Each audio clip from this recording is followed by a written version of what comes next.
This is a question that I would like to know the answer to. Have you ever taken the time to really find out about the lives led by older people that you know?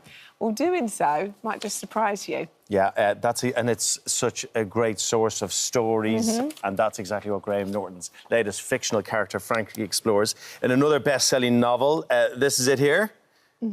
Graham is here to tell us more about it. Graham, good morning. How are you? I'm very well. It's now my baby's out in paperback. It's a summer read, everyone. It's a summer read. That's what it is. We like a good summer read, don't we? So, it is exactly what you're describing. It's a very nondescript, ordinary, you wouldn't look at her twice, older lady living in East London, and she has a fall, hurts her ankle, and she needs someone to care for her. And that carer turns out to be a young Irish guy who comes from the little place in West Cork where she's from, and that kind of link unlocks Frankie, and she starts telling him about this extraordinary life that she's had. See, I'm always curious about... I kind of like that bond between a younger person and an older person. There's a really special relationship there. Remember, was it Channel 4 did that show where they sent kids into care homes? Yes. And it was so... beautiful. Lovely. It was really, really special. Tell us about some of Frankie's highlights. Don't give everything away, but what extraordinary things did she do? I think what's interesting about Frankie is she's actually a very passive character. Right. Things happen to her. You know, her best friend in the book is Nora, and she makes decisions. She decides to come to London and reinvent herself as this character called Nora. But stuff just happens to Frankie. So she's in a very bleak marriage in Ireland. She ends up in London, and then again just ends up in America, and then ends up in the art scene. She is in the restaurant scene in New York, which then kind of coincides with the AIDS epidemic in New York.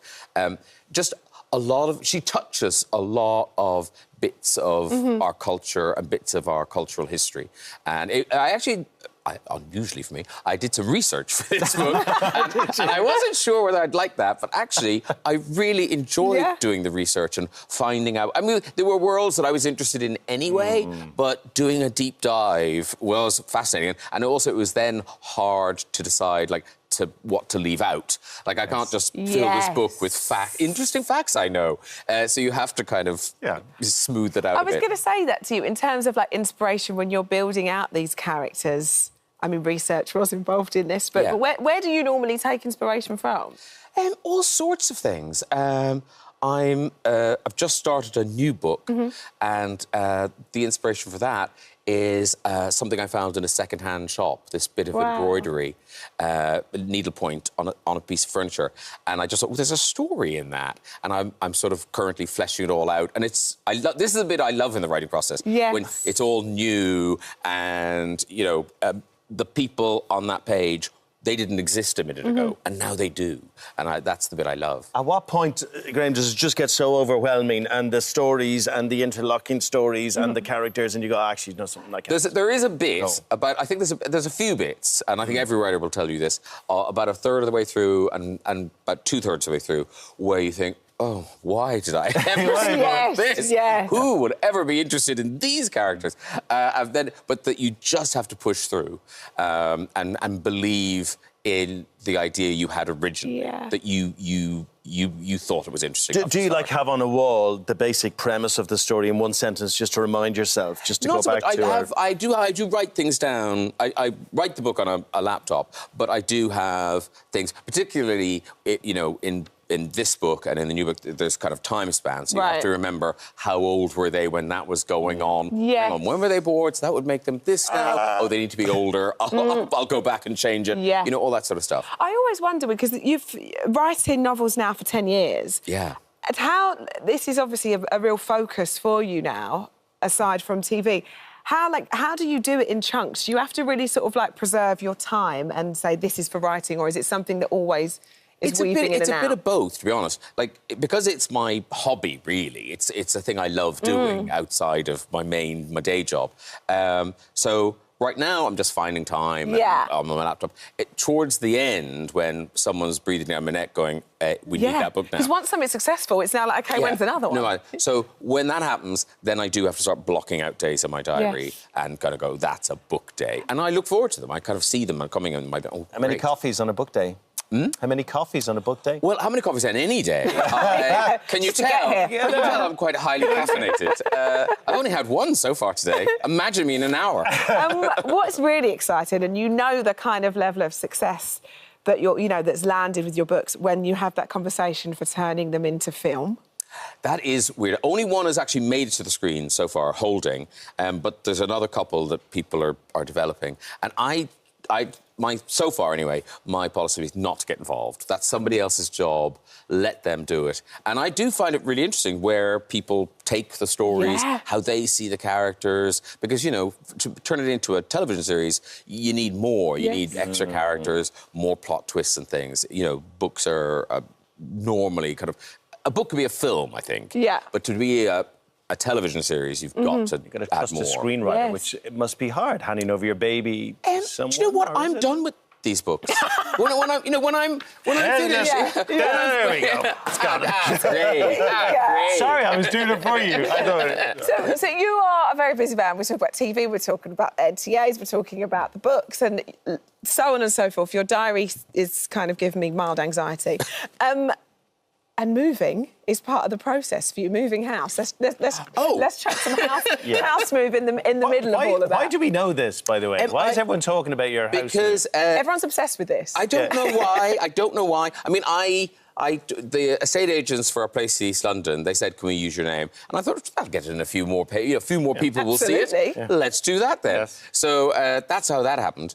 But there's a lot of he must be leaving London. We're not leaving London. We're just moving. I just want to move. We're just moving. Yeah. But Graham, and your mum's part Irish, right? So you'll get this. Yes. You're going to have to delve deep into your Irish soul here. Okay. There is something, Graham, is there not, about wanting to go back to the old soil, about wanting to go home to Ireland.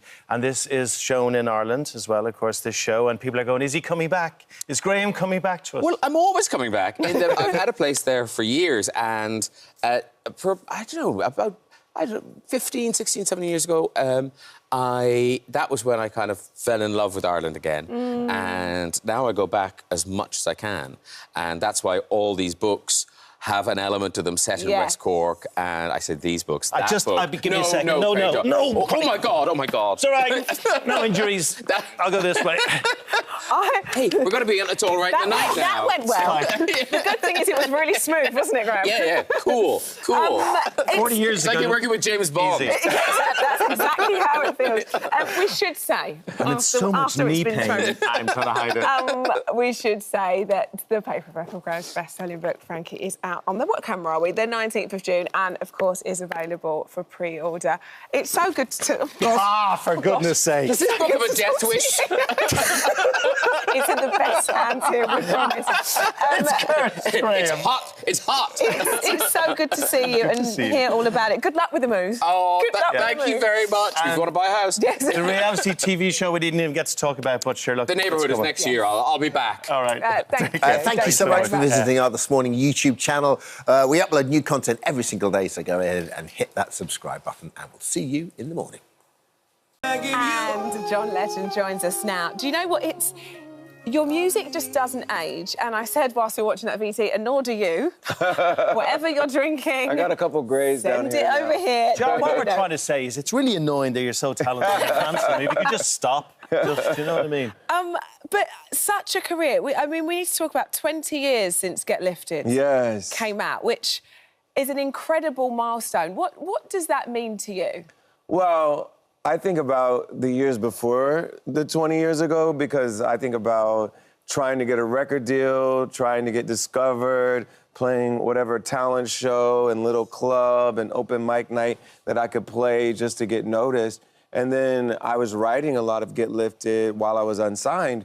So I think of all the struggle and all the challenges and all the difficulties that I had to persevere through until I finally got that break. And then when the break happened, I got signed in May of 2004, and most of Get Lifted was already written. And then very quickly, I finished the album, put it out in December of that year, and started touring. And the success and the fame all happened really quickly after that. But I think about all the years before it that didn't feel like it was quick at all. Yeah. Do you know what's also really annoying about you, John, is that you can sing and you're very handsome, but also what would have helped was like if you had a really geeky voice, like if you're kind of... Even when you speak, that it's made like... you feel better. Well, it's just like honey in my ears, and it's a lot. It's a lot. Joking aside, just hearing your voice in the corridor, it's somewhat like your singing voice. There's something about it, Rosh, you're a singer yourself, that quality and that tone to John's voice. Let's speak about him for a second like he's not here. I just hadn't heard anything like that before when that album came out. It's very special, isn't it? It's, as I said before, it's such a classic sound and that classic soulful sound that we love. Do you know, let's go back to that, like you say, the struggle before getting the record deal and getting the break. Get Lifted comes out, is a success. Is it something that you sort of, it dawned on you straight away that you knew, OK, we're onto something here, this is really landing? Well, we started to see the success of Ordinary People, so it was the second single. The first single was Used to Love You, which did OK, but Ordinary People started to get more airplay than Used to Love You, even before we switched to Ordinary People as the single. So if you know anything about record labels, you know, everyone's focused on promoting one song until they're not, and then they move on to the next song. But this time, the second song took off before the label even switched to focus on it. And so we were starting to see Ordinary People just take off and really stop people in their tracks, because this was this song that was just my voice and the piano. It sounded like nothing else that was on the radio at the time. And it literally stopped people in their tracks. They were like, what is this? This is so different. And so that song started to really take off, and I was like, oh, something's happening here. Yes. And you could feel the buzz growing, you could feel the energy, and I always say when you go through the airport, you can tell. Because when people start to recognize you in the airport and they start singing your songs you get offered a better seat. Yeah, and they're like singing your song to you, and they were all singing Ordinary People to me. And I was like, oh, this is working. This is happening. And then I always say that the day when I really knew everything was happening was I got a call, 2 different calls on the same day, one from Magic Johnson, who's, you know, a legendary basketball player, and one from Oprah Winfrey on the same day. And both of them asked me to play at different events at their homes in California. And I was like, wow. I've made it. Yeah. That's the time when you know. It's because it's such a struggle to get to where you get to. That it's interesting. There was a moment where you needed to go, actually, no, I'm there now. Yeah. Like, it was like, okay, this is a new level. Exactly. And then All of Me comes along and the world double explodes. And that was quite a long time after my debut. If you think about, you know, All of Me, Get Lifted, and Ordinary People did very well. But All of Me was my first, like, truly global smash hit single. And that was 9 years later after my debut. It's such a special song. And I know that you wrote that for your wife, Yes. Lucy. But it's become a special part of a lot of other people's lives. Because Sure. I promise you, I don't think I've been to a wedding in the past however many years where I've not heard that song played or somebody singing a rendition of it. It's such a special song to so many people. It's a beautiful song. Yeah. And I'm grateful for that. You know, people ask me if I get tired of it. I'm like, no, I truly am grateful. And whenever you have a song that means that much to so many people, you have this connection with them forever because it's part of some of their most important moments in their lives. And so I feel grateful to be part of people's lives in that way. Does Chrissy still like it? Maybe. She doesn't have the same reaction she had when she first heard it. She cried. I bet. I sang it to her like quietly. I was like, I want you to hear this song. Aww. I just wrote it for you. We were engaged at the time, and she cried the first time she heard it. And she doesn't cry every time. She's a bit desensitized now, isn't she? She's heard it a few times. You know, my wife cries when I sing it too, but it's a different form of It's emotion. for different reasons. Tears It's of- for different reasons. How often is it sung to you? I mean, every day does someone... Well, people don't sing it to me a lot, but, you know, in the airport sometimes, Yes, you know. but you've done it about 5 times already. How many times have you caught me singing it today? I've caught you singing it multiple times today. I love it. I love Just so it. you know, John, I did warn him. I gave him a pep talk. I said, play it cool, no singing. And now it's the earworm, he can't stop. John, I'm too old to be playing it. I think you're fabulous, and it's a beautiful love it. song. I You know what I mean? want to talk about the tour. Yes. Because the tour kicked off in Glasgow on Tuesday. On Tuesday, yes. So this is the first leg of the Get Lifted 20th anniversary tour. We started in the UK because the UK has always meant a lot to me, and especially this album, I think, really connected in the UK really well. And so when we were thinking about where should we start, we said, let's start in the UK. And so we're here, we're playing Manchester tonight, we're playing Birmingham tomorrow, and then London on Sunday. And I'm just so excited because I think about all the venues that I've played, especially in London. Like, we started at the Jazz Cafe, and the Hammersmith Apollo, and Brixton. And I just think about all these venues, and now we're at the O2. So it just feels like a wonderful progression through all these years. And I'm excited to celebrate Get Lifted with the British audience. And your family in tow as well? No, they're back home. My kids are in school right now, and they're finishing in a couple weeks. So we figured we wouldn't take them out of school for the last couple of weeks. It just changes the dynamic, doesn't it? It really, really does. As soon as they hit school, you're like, oh, we can't do that. Every decision is altered by that. Yes. Are the kids, do they play? Do they sing? So Luna and Miles both take piano lessons. Luna's definitely more into music than anyone. She takes piano lessons. She takes a vocal lesson every Saturday. And then she was in the school musical. She played young Nala in the Lion King. Wow. And she really loves to sing, and she can dance. She can do all of it. So, and she's also very visually creative. So she likes to draw and create these structures. Like she built a dollhouse for my youngest daughter out of cardboard boxes, and she just likes to design and build. She's a creative. Yeah, she's very creative.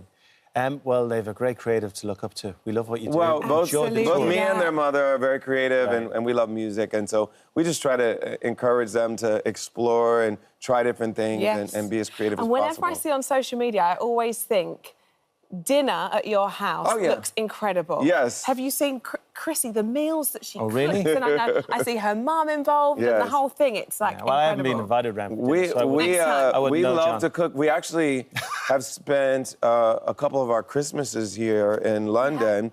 We like to come somewhere that's cold and got kind of a feels cozy. Christmassy. Yeah, it feels Christmassy because LA does not ever feel Christmassy. And so we've done some cooking here in London. We'll have to invite you guys over next time. And I heard that you're partial to a roast dinner. We love a roast. We love shepherd's pie. Oh my gosh! We love. You're talking our language. We love what's the one with the wrap? Wellington, beef Wellington. Oh wow, that's that's good news to you. We like to do that for Christmas. Yeah, that's a treat. I'll teach you how to make a beef Wellington. You teach me how to sing. Okay. Properly. Deal. He doesn't have a magic wand. The fact is, we already know how to make beef Wellington, though. Yes. It's true. But I'll teach you to sing anyway. There you go. I'm actually Good luck, John. Good luck. I'm actually fine now, John. Thanks very much. Thank you so much. Thank Have the best tour. Good luck. I hope it goes well. Thank you. Take care. Yeah, tickets for John's Get Lifted tour are now on sale, and the deluxe album is also out now. Thank you for visiting our This Morning YouTube channel. We upload new content every day, so go ahead, hit that subscribe button. You don't want to miss out, and we'll see you in the morning. Now, having shot to fame on Love Island in 2017. Oh, look at you there. Wow, look at that bod. Gabby Allen has since made a name for herself as a successful fitness influencer. So it came as a huge shock to fans when Gabby revealed that she was once told she may never walk again as a result of her scoliosis. Now, that's a condition where the spine curves sideways. Ahead of scoliosis, hard to deal with, hard to say as well. It's the Awareness Month this month, and Gabby joins us now alongside Dr. Zoe. Good morning to you both. Hi. How are you? Great, how are you? We're super. Yeah, we're super, and good to see you. We'll talk about this because nobody knew. We didn't know when we watched you on Love Island. What made you come out and tell everyone about it? I think when I first went on originally, I was thinking, this is probably the first time young people have seen someone on screen with the scars, because I do have 16-inch scars down my back and down my side. So that was one thing when I show it off, and also all my fitness content as well shows it off too. So it shows that you can, look great and feel confident about your scars. And be super fit and super healthy. Let's talk about your diagnosis. When did you first find out that you had scoliosis? I was around 11 or 12 years old. I was actually on holiday and my dad was teaching me how to dive. And my mum was like, wait a minute, she's a bit wonky. And then straight away when we got home, we took me to the doctors. And within a few months, I was already on the operating table because it was growing so quickly. Right, so it was quite a rapid pace. And thinking I mean, fast forward to now, and you are like the fittest woman that I've ever seen, and that's your DNA is now you're a fitness instructor. Yeah. So that is the bones of you. At one point, you thought or you were told that you might not ever walk again. Yeah. That is quite something to hear. I think as a young girl, the scariest thing for me was that I was never going to dance again. I was like, well, it doesn't matter about walking. I need to be able to dance because that's what I wanted to do. So I wasn't told much information before going in. Obviously, my parents didn't want to scare me. Of course. But yeah, it's a 10-hour operation. Well, the one that I had was. And they fused my whole spine from top to bottom. I've got rods through the whole spine, nuts and bolts and everything. And you have to sign a form saying that, there's a chance that you might not be able to walk. I did have to learn how to walk again. But within 6 months, I was dancing. I won ballet competitions like 9 months later. So I think that's what built my resilience to be where I am now with like strength And training. your love of fitness. Yeah. Strength and character, because that's a tricky age. You're saying you were 11. That's like secondary school age. You know, being a young person at that time is already challenging and having to go through this. But like you say, maybe that is the sort of the flip side of it is actually it's so inspirational. People watching this, if they're young and have just been affected by this, that the other side of it is, look at you now. Yeah, you can do anything. And I think also because I was in dancing at the time, that was already, my discipline there. And I think that's been brought over. Like, I feel so much better the stronger I am. Yes. Yeah. And you can, as long as you listen to your GP and all that first and make sure that you're safe to do it, just get strong and get back in there. Should we listen to our GP? Let's listen to our GP. Let's go right back to the start, Zoe. Yeah. What is it exactly? So scoliosis is an abnormal curvature of the spine. Now, if you look at somebody from the side, the spine does have some curves, and that's normal. We need that. But if you look at somebody from the front or the back, nobody's spine is perfectly straight. We've all got slight curvatures. But if a curvature is exaggerated, as you can see here on these images, so the thoracic spine, which you see on the left, that's the top part of the spine below the neck, and the lumbar spine is the lower part of the spine. So the scoliosis can affect either, or it can affect both. Right. And sometimes you see a C shape or an S-type shape. Now, the reality is if your child has scoliosis, you might not notice the curvature of the spine itself. A bit more, exactly as Gabby said, you might just think they look a bit wonky. I think that was a really good description. Not a medical term, but I think, but you might notice that their shoulders are uneven, their waist looks uneven, or their hips, or actually if you ask them to bend forward to touch their toes, you might notice that one shoulder blade sticks up. So I think what's really important is if you notice something like that in your child, it's important to take them to the GP and get it diagnosed as soon as possible. And it won't always end up in a big operation, right? No. There can be, it's layered, it's different levels, Yes, right? so in the majority of cases, surgery is absolutely not necessary. In Gabby's case, it was a severe curvature, which actually the trajectory of that as she was going to grow was going to get more severe. So the majority of cases could be managed what we call conservatively. So that would mean just being monitored over time with x-rays, seeing a physiotherapist so that you can be informed as to the things that you can do, which involves being strong, being active, living a normal life and looking after your spine to protect it. And that is to reduce the risk of complications like back pain in the future. Some people, if they've got sort of moderate, they may need to be required to wear some form of brace. Right. So that's to control the way in which the spine is growing, especially going through growth spurts. But for the majority of people, surgery isn't required. And as a parent, because I'm always that parent that's like, right, we're going to keep an eye on that. I'm not like I don't ever do anything in a rush. I'll keep an eye on that and see how they go. Is it something that you should keep an eye on, or as soon as you notice something, it's quite important to act on it? I think as soon as you notice something, if you're not so sure, you're a bit concerned, it's best to just it's a 10-minute GP consultation. The GP might be able to reassure you and say, well, let's monitor it, but it's best just to check rather than be worried about it when either there's nothing needs to be done or if there is scoliosis, the sooner it's diagnosed, the better. And what would you say is the best advice on living with scoliosis? So I think that the key advice is that with scoliosis, people can live a full and normal life. But it is important to look after the spine and protect the spine. And, I think Gabby's a perfect example of somebody who has had surgery but has also done loads of things. Her interest in dance was probably really protective in a lot of ways because she had that motivation to get moving and to stay active and to be strong.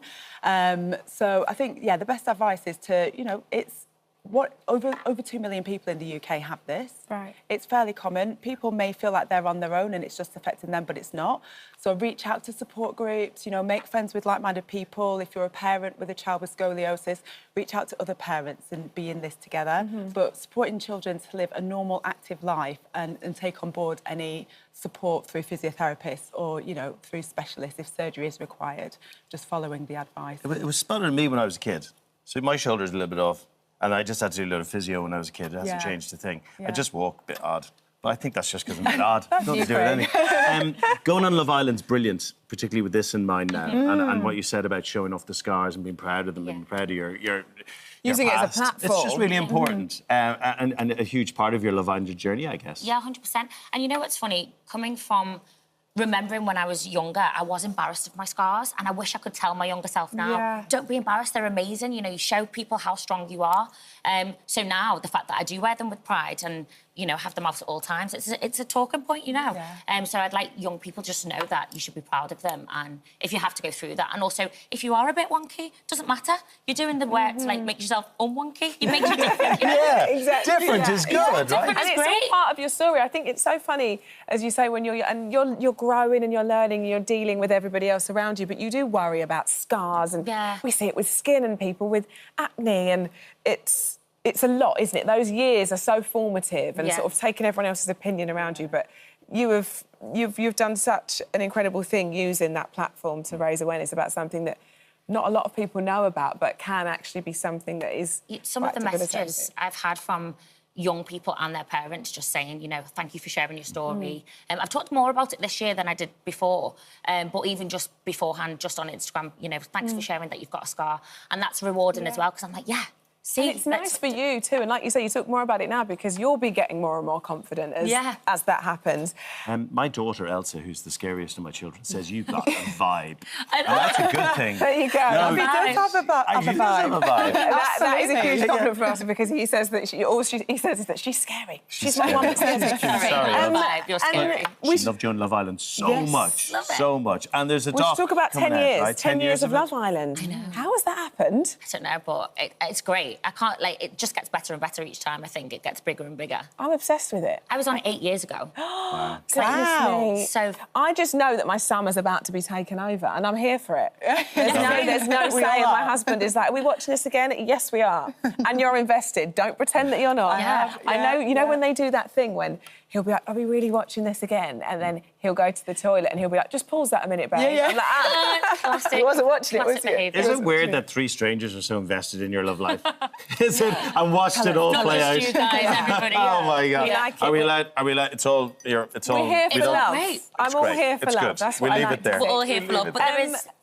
There's a documentary. Sunday, That's right. That's right. A Decade of Love. It airs at 9 p.m. this Sunday on ITV2 and ITVX. I will be there. Yes, and regarding scoliosis with your kids, if you think something's off cute, just go get it checked. Don't worry, Go just and get see it your checked. GP. If in doubt, even if it's just for reassurance, you'll all feel better Yes. if your GP can reassure you. Absolutely. Thank you both. Thanks so Thanks much. for talking about Good that. stuff. Lovely to see you. You too. Have a great day. Thank you for visiting our This Morning YouTube channel. Now, we upload new content every day, so go ahead and hit that subscribe button so you don't miss out. And we'll see you in the morning. Yeah, I was listening to that last night. What a tune. Louise is back with her 5th studio album, Confessions. She's going to tell us all about it, but I do look at this. I know. There's something so satisfying, isn't there, about a vinyl like I've that? never had picture vinyls, so this is a first for me. So when they gave it to me, I was More like a of child. that. I was This year, very Can excited. we fight about it? It's such a thank you. I already won. It's such a good, like you say, never having a picture vinyl. That's like a moment, isn't it? It's a little bit sass, you know. The picture's a bit sassy. Good. As it should be. As Look it at it. should Look be. at it. So let's talk about it, because the Confessions dropped over the weekend. Yes. When you are working on an album, I appreciate how much time and effort and how much of you pours into that. How does it feel now that your baby is out there for everybody to sort of have a piece of? Do you know, it's so mad, 'cause you're right, when you're writing it in the studio, and on this album there were no rules. I went in there and I thought, if I'm going to do this, I want it to be progressive and current, and I want it to be really honest and not kind of think about what I'm saying. I feel like we're in a place now that you can be really, you know, authentic with what you want to say. People relate. So I went in with that attitude, and then you kind of then have a period of time where it's only really you and a few people that have listened to it. Then all of a sudden, everyone's going to hear it, and then you go, love it in the same way we do. Yeah, it does feel like that because you know what it means to you and the producer, you know, that you've worked with, and you just sort of think to yourself, say no one likes it. Now all of a sudden, you know, all the time no one's heard it, you can be super proud of it. But then once it's out, you think, oh, well, now it's D-Day, right? And what's the reaction been like? Do you know, I think what's been amazing on this album, I think people have there's certain songs on it that I think people have related to. Like I said, there's a real honesty through this album. I really did take a really different view in how I went about making this album. I've never done that before. I've always been very cautious. I've always worried about, you know, the hit, what's going to land. Yes. And on this, I didn't. If I like it, and if it created an emotion in me, and the people that I sort of surround myself with, I was like, oh, let's just go with it. Do you know, I kind of spotted it. I was listening to a few tracks last night, and there's a confidence in it. And I think that comes with experience. Yeah. As you get older, you kind of go, if I like it, I'm going to back myself. 100%. Do you find yourself doing that? Yeah, totally. I mean, I think back to, all of those great sort of like songs in the early days. There was such an element of uncertainty that still sat within me. Like, you know, you sort of question everybody's comments and points of views. And I think on this album, there's been an inner confidence where I'm just going to back myself. Like, you know, we've made music for a lot of years. You just get to the stage where you've got to love it yourself.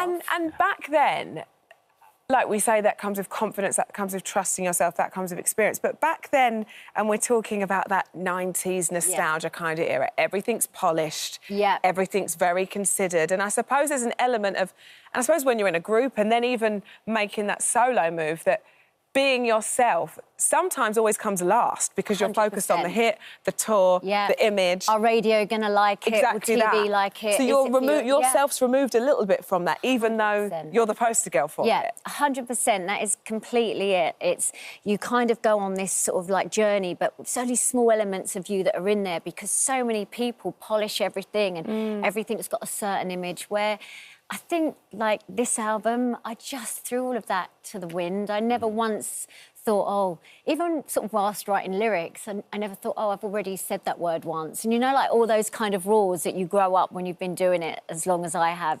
This, I was like, no, that's what I want to say. That's what I'm going to say. And I work with such great people in this. I think they gave me the space to really be creative. This is a great tune.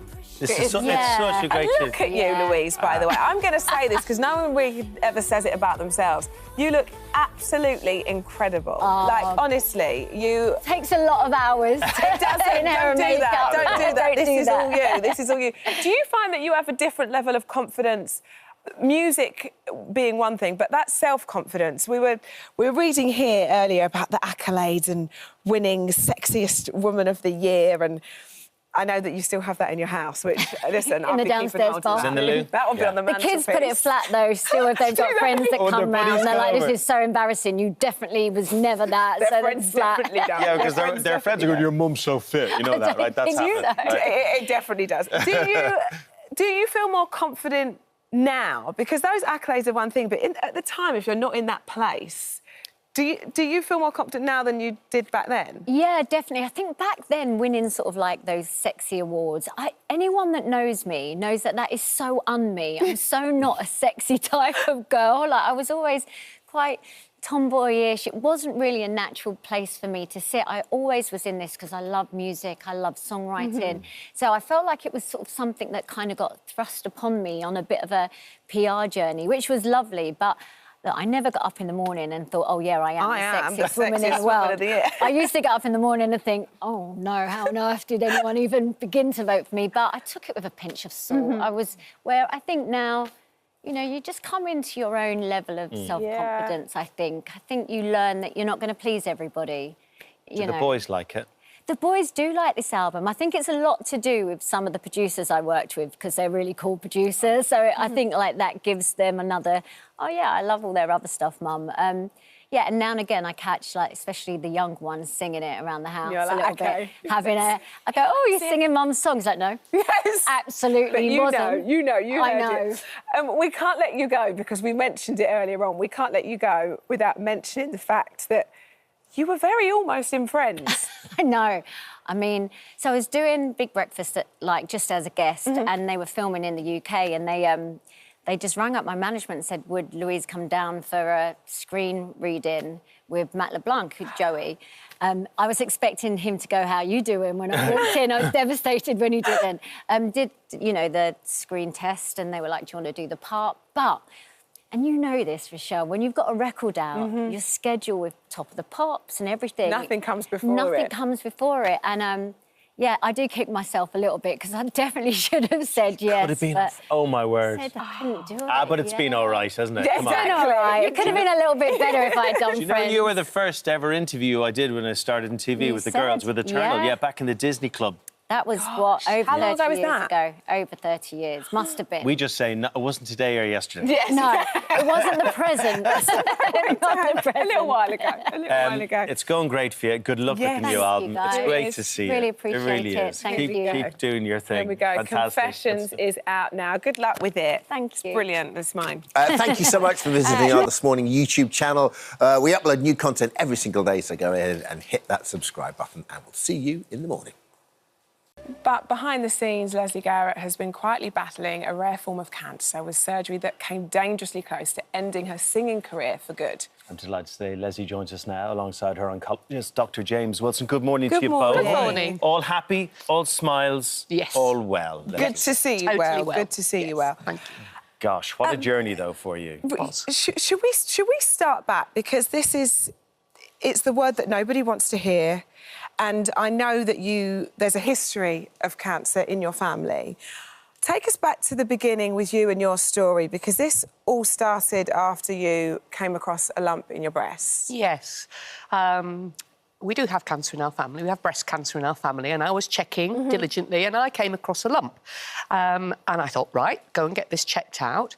And during the course of investigating that lump, which turned out to be absolutely nothing, we discovered another lump.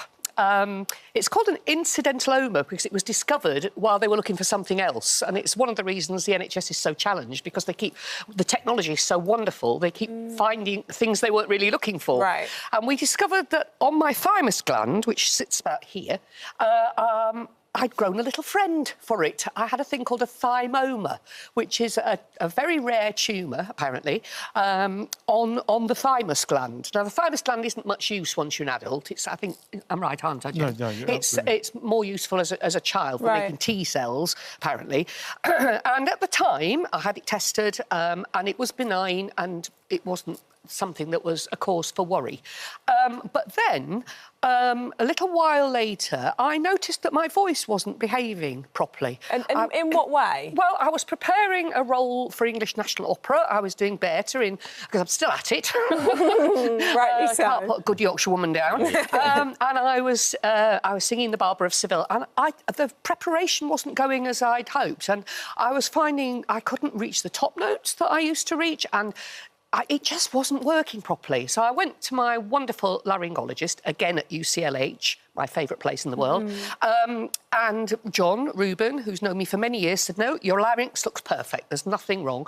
So I thought, well, I wonder if this thymoma that I had diagnosed the year before is starting to do something.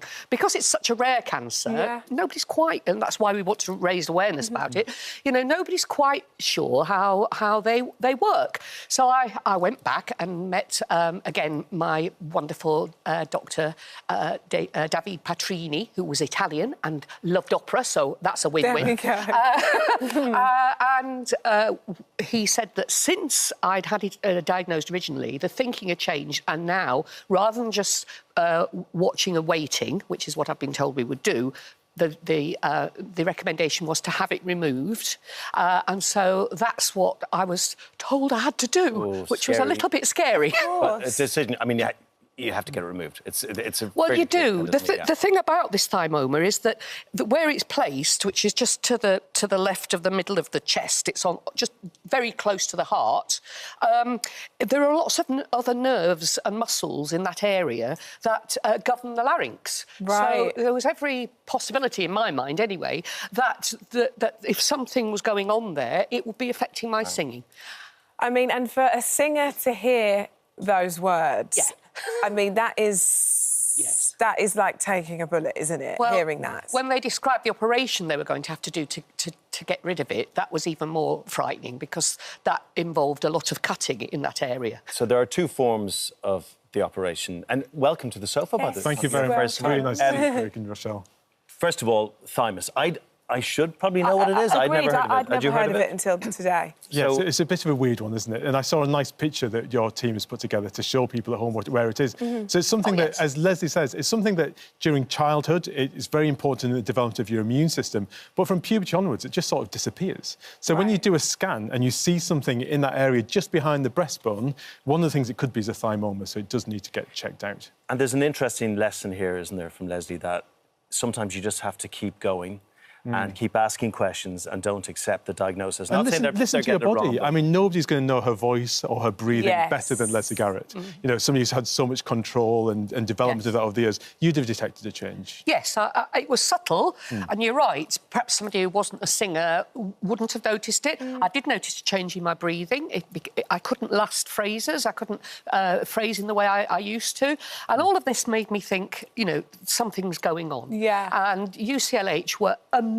They took me totally seriously, immediately re-scanned me and said, yeah, we think this has got to come out. And it is a lesson, like you say, Craig, that we say this a lot. It's so important for us to be in tune with our bodies and really listen to what's normal for you and know when those sort of signs start to appear. I want to talk about the operation itself, James, because this was a real, like, highly technical surgery. Oh, hugely technical. And you know, when you've got a rare cancer like this, you need a team who does it all the time. You don't want somebody who does 1 or 2 of these a year. You want somebody who's doing 2 or 3 a week to be doing your operation. And Leslie's absolutely right. You know, even a decade ago, Leslie would have had a scar from here to here and opened up the whole breastbone and opened the chest to remove this thymoma. Whereas it was just a couple of incisions on the side of the chest and then a robot to remove the surgery with a surgeon on the other side of the room. My robot. I got to meet my robot, the Da Vinci robot. Oh, this piece of kit. I've always been interested in science. I always did science at school. I would have done medicine, which is probably why I married a doctor, if I hadn't done singing. And I was allowed to actually be introduced to this fantastic thing. It had arms, it had a personality, it spoke to me. No, but seriously, my wonderful surgeon, Dr. Bakri, was sitting 20 yards away in a corner, facing a screen with his back to me. It was like he was doing some fantastic video game, you know. I was going, yeah, go on, get 100 points. But it was amazing. It had arms with little instruments on the ends. They made 2 little incisions here. So you weren't awake for it. I know you wanted to be awake. I would have loved to have been awake for it, but I got them to describe it in perfect detail. They had to depress this lung and keep this one inflated. My anaesthetist did an amazing job. He was a bit anxious, I can tell you. But they went in with one arm with scissors that cut round it, and then another arm with some tweezers that picked it up, and then they put it in a little bag, like Sainsbury's, and pulled it out. Take away tumour. I thought it was amazing, absolutely amazing. One thing that really fascinates me about this story is that you have this surgery, we know how intricate it is, we know how technical the procedure was, but the very next day, I mean, this is just testament to you, isn't it? The very next day, you can sing. Absolutely. It's testament to the fantastic care I received at UCLH, not just the surgical care, but the nursing care. I was so well looked after, as everybody is there. And, yeah, the next day, I sort of was in my bed with the sheet up going, because you have to just test it out and see if it's there. Sure. And I was home within 24 hours. And the next day, I gave it a little tryout, and it was there. And on stage, it was perfect. Within months, back on stage? Yes, within 3 months, I was doing a concert in the outdoors there you are, in Bristol. Yeah. That's me and Roger giving it large. This was Land of Hope and Glory. James, just a quick message to folks at home, because any time we do a story like this, people get worried and they spot things in themselves. What would you say to folks at home? The first thing to say is thymoma is exquisitely rare. That's why you need to have specialist centres that do this all the time. But we've touched on the most important message from today, isn't it? Listen to your body. And I remember the 2 Ps. So we all wake up with a dodgy back now and again, but if you've got a system that persists and progresses over time, you can't ignore it. You need to go and get it checked. Now, for 15 years, Ellie Simmonds devoted her life to winning gold, becoming one of Britain's most celebrated Paralympians. But her career outside of the pool has been equally impressive. Ellie's most recent documentary, where she reunited with her biological mother, won her a BAFTA. And tonight, she's back with another deeply personal show. Let's have a look.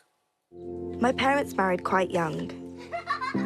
They've got us, 5 of us in total, all adopted. And I hear from friends that the love you feel for your children is just indescribable. But then also, to look after a human is such a big responsibility, especially when disability comes into play. My birth mum got told that I had dwarfism. 2 days later, she gave me up for adoption. I'm so interested to find out, 30 years later, has that changed? How does my birth mum feel today? And what would I do if I were in the same position? And Ellie's joining us now. How are you, Ellie? You Yeah, okay? no, good, thank you. My mum has done so well with those archive footage. She's so glad she took all of those. So did she send them all in and you saw everything and you were like, oh, my God. Yeah, I do know when you watch it and you're like, oh, was that actually me when I was a youngster? But no, it was so nice because it's memories, isn't it? Yeah, it is. It's gorgeous. 5 kids in the house. Yeah, 5 of us in total. So, yeah, busy family, really. And Yeah. I love that. You know, I love how there's always something going on and we're very family-orientated as well. And so lucky to be surrounded by so much love as well. Yeah. Oh, yeah, hugely. And I think that's being on this journey with this documentary. Love is just the most important thing. And, I've grown up with so much love with my family, my parents and my friends, my family. And, yeah, you could see it with the footage and then talking about with my parents at the start of the documentary, just chatting to them about it and stuff. Because I was thinking about it. I was chatting with them about it. Like, when I was younger, I wanted loads of children. I wanted loads. I wanted about 6. Like, imagine me with loads of children. I need a big car. But now it's, definitely changes. But I think, yeah, just being able to talk openly about having children and also talking about children with a disability as well, because my family adopted 3 of us with a disability. So myself with dwarfism, my sister with dwarfism as well, and Pauline's got intellectual impairment as well too. So yeah, we've been grown up with different disabilities. So it's been really interesting on this documentary to find out what's it like when people get diagnosed with a disability. What is it? What do they go through? Because when my birth mum found out that I had a disability, the words that she received on that sheet of paper and the support was just nothing. She had no support whatsoever. So in this documentary, we want to find out, has that changed? I think society's getting better, isn't it, with disability? We're getting more aware of it. But what's the language like? Do you think we've still got a long way to go when it comes to that? Because I feel like fear is a massive thing, because you follow quite a few families in the documentary and their journey. And I think fear of the disability is what I noticed is the main thing. Very much. So a lot of the parents and the women and the couples, it's that fear of the unknown. And I think that's normal, isn't it? I know the fear sometimes, you worry, don't you, about the future. And I think children is the fear of them growing up, living a fulfilled life, and the fear of maybe getting bullied, the money, it costs money to look after a disabled child, all that type of stuff. It's the fear of the future. Yeah. But I feel speaking to the David and Megan who got diagnosed, their baby, Karis, had Down syndrome. But when they got diagnosed, they were so scared. He was worried about bullying. There's a moment in the clip where he talks about the fear of getting bullied, and we both get really emotional. It just really hit me, because it's I've been given this amazing opportunity since swimming now to talk about disability and to use my platform. But what more could I do so that people don't have this fear? Representation is so important, and I'm so thankful the likes of ITV let me do this documentary and talk about disability. But it's like, you want to do more and more to help, because I'm so proud to be disabled and to represent that disabled community. But I just want people to live a great life. I think the more you talk about things, especially now in the modern world and social media, and you can spread things around a lot easier, it's important to do that. But when you were saying about your mum back in the day, you know, there wasn't that much sort of knowledge and ways of sharing things and what have you. What did your mum get told? So she gave birth to me. She was on her own, single. We chat in the documentary, actually. But then the sheet of paper when she went to a geneticist was saying that achondroplasia is seen as perceived in the circus, we wouldn't have a good career because of all this type of stuff. And I think, gosh, that's 30 years ago. Yeah. That's nothing, It's is not long. it? Like, that's crazy that that's still, like 30 years ago is, like, I'm 30 now, but it's not that long ago at all. And to think that she got given that, and I think many reasons why she gave me up for adoption, that and being on her own, all this type of stuff. But, God, it shocks me still. You can't put yourself, you know, in anyone's position, really, at the time. No, you can't. Emotionally, everything else, so she did what she needed to do. She did. And I know it's quite controversial, sort of, because you looked into PGT. If you can tell us a little bit about that, because it is, you know... Oh, Paddy, I hope I do it well, because, you know, when you're on the documentary, you're learning so much science stuff, so I'm like trying even you were saying it's quite a lot, because, I mean, you were saying, it was saying so if you went with an average person, then you got 50% chance of having an average child. If you went with someone who had the same condition, it's 25%, isn't it? Yeah. So PGTM testing is, I don't know the long term, but it's genetic testing. So it's like IVF, but they pick the genes, the ones that don't have a disability, which is great because the likes of myself, if I make sure that I don't have double dose, so that's when two dwarf genes come together and the baby sadly just doesn't survive. But then also that eradicates dwarfism, you know, if we're going down that route. No.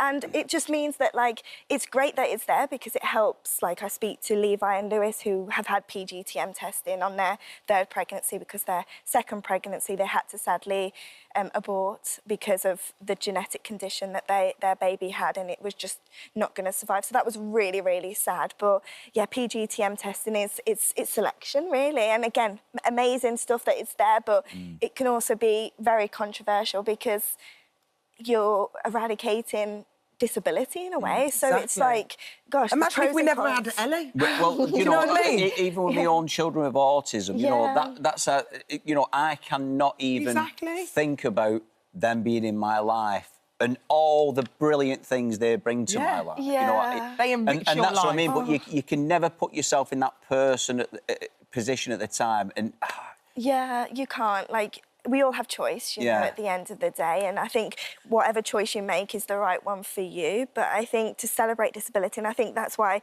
so happy and proud of this documentary, to all the families that have opened up and shared their story, because they're all different disabilities. And life is amazing, isn't it? It and is to amazing. Celebrate difference and celebrate so many different disabilities. And you're amazing, BAFTA winner. you. I want to know quickly, have you decided whether you're going to have children or not? Do you know what? It changes all the time because do you know when you're with your friends, and you see them with their children and they're exhausted, aren't they? You know, I like my sleep. Can I say, Ellie, I had a full head of hair when the kids were born. If that's any consolation. I like my hair. So I want to keep Oh.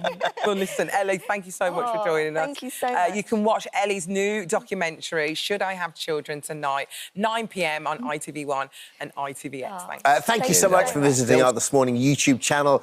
We upload new content every single day, so go ahead and hit that subscribe button, and we'll see you in the morning. And join us now. Hello. Oh, welcome to both.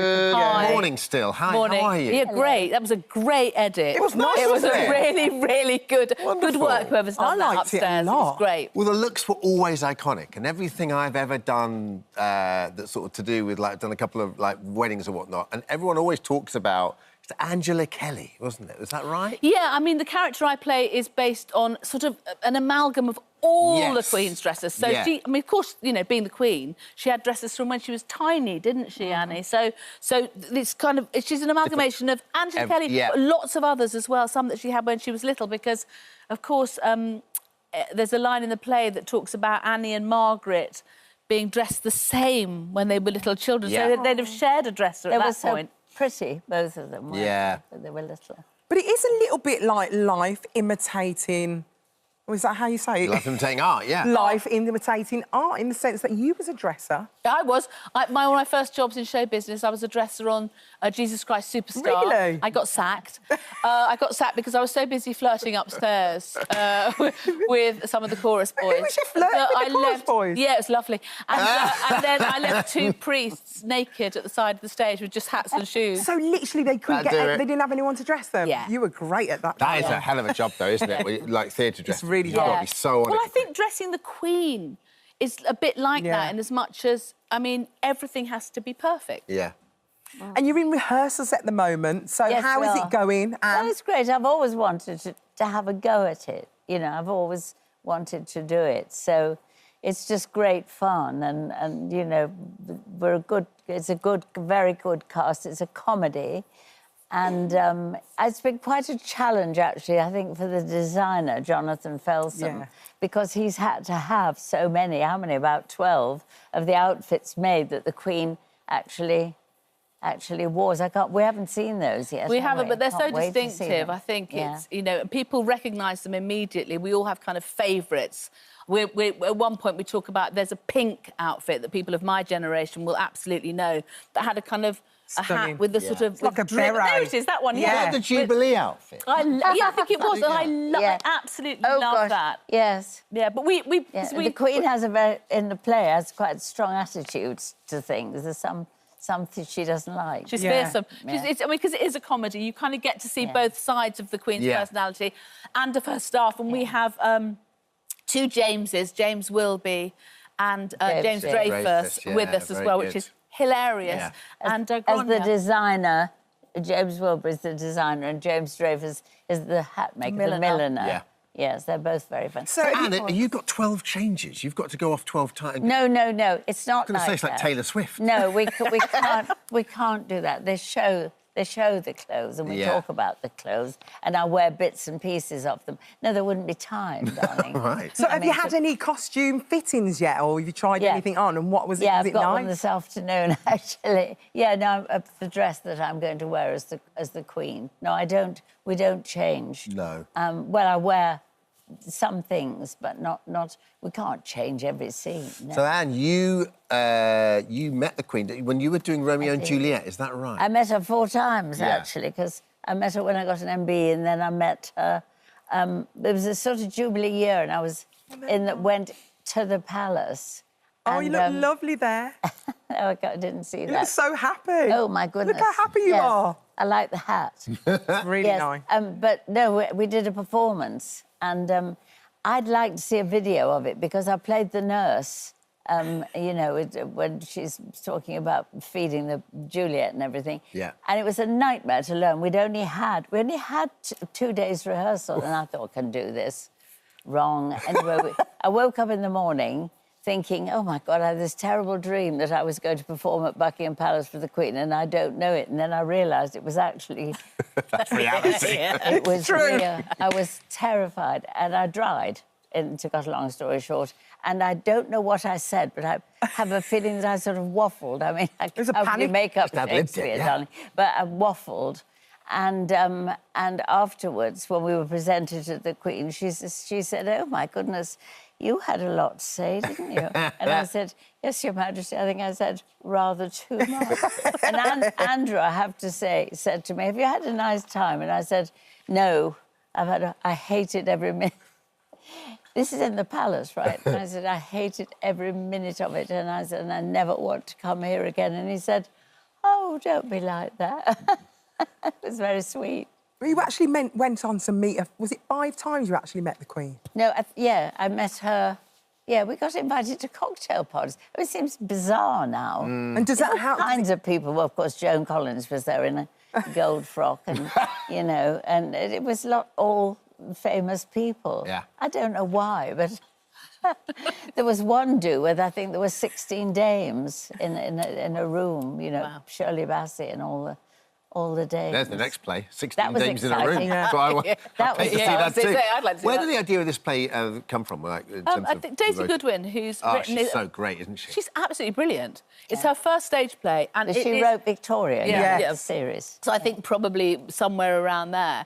But our producer has been obsessed with the Queen's wardrobe and Her Majesty the Queen for years, and contacted Daisy and said, would you do this play? And she has written such a... It's so funny, isn't it? It's properly hilarious, actually. With some really touching moments as well, obviously.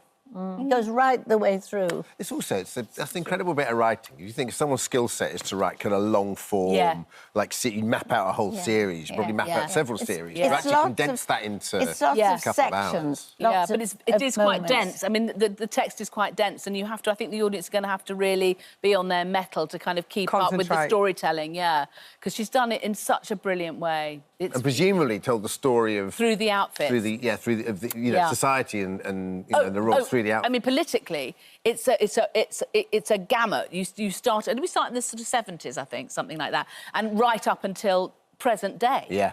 So you talk about all the prime ministers, you talk about all the events that have gone on, about from COVID right back to the Jubilee, and I mean all of those things are kind of over in there somewhere. There are references that ring bells for all of us. I think it's going to be extraordinary, and we've got sort of musical tags for that as well. For those of us that remember pop music. Sounds incredible. I think it's going to be really good fun. I think. You two are on tour. Hope it will be an entertaining evening. Yeah. So you're hitting the road, girls. Yeah, we are. We're going to Leeds, which I'm really pleased about, because my son's at university there, so the rugby team are all coming. So that's nice. And we're going to Manchester, aren't we, Annie? Yeah, you're opening in Bath on the 5th of June. Yeah, we open Cheltenham, Leeds, Malvern, Southampton, London, Guildford and Manchester. Of course, it must be lovely to be back together. Well, we're mother and daughter, you see. In another life, we were mother and daughter, weren't we? Yes, in what was it, Life Begins? Yeah. It was lovely. So you've kept in touch. Oh, yeah. Yeah, we did. Yeah. She stalks me. She came and lived next door to me. She stalked you? I can't get rid of her. No. Oh, I love What are you going to do? Hey? You're going to go on tours, what are you going to do? Yes. Yeah. Thank you, ladies. Thanks, Anne. Thanks, Gary. By Royal appointment opens at Theatre Royal in Bath. That's a lovely theatre as well, June the 5th. Tickets available now.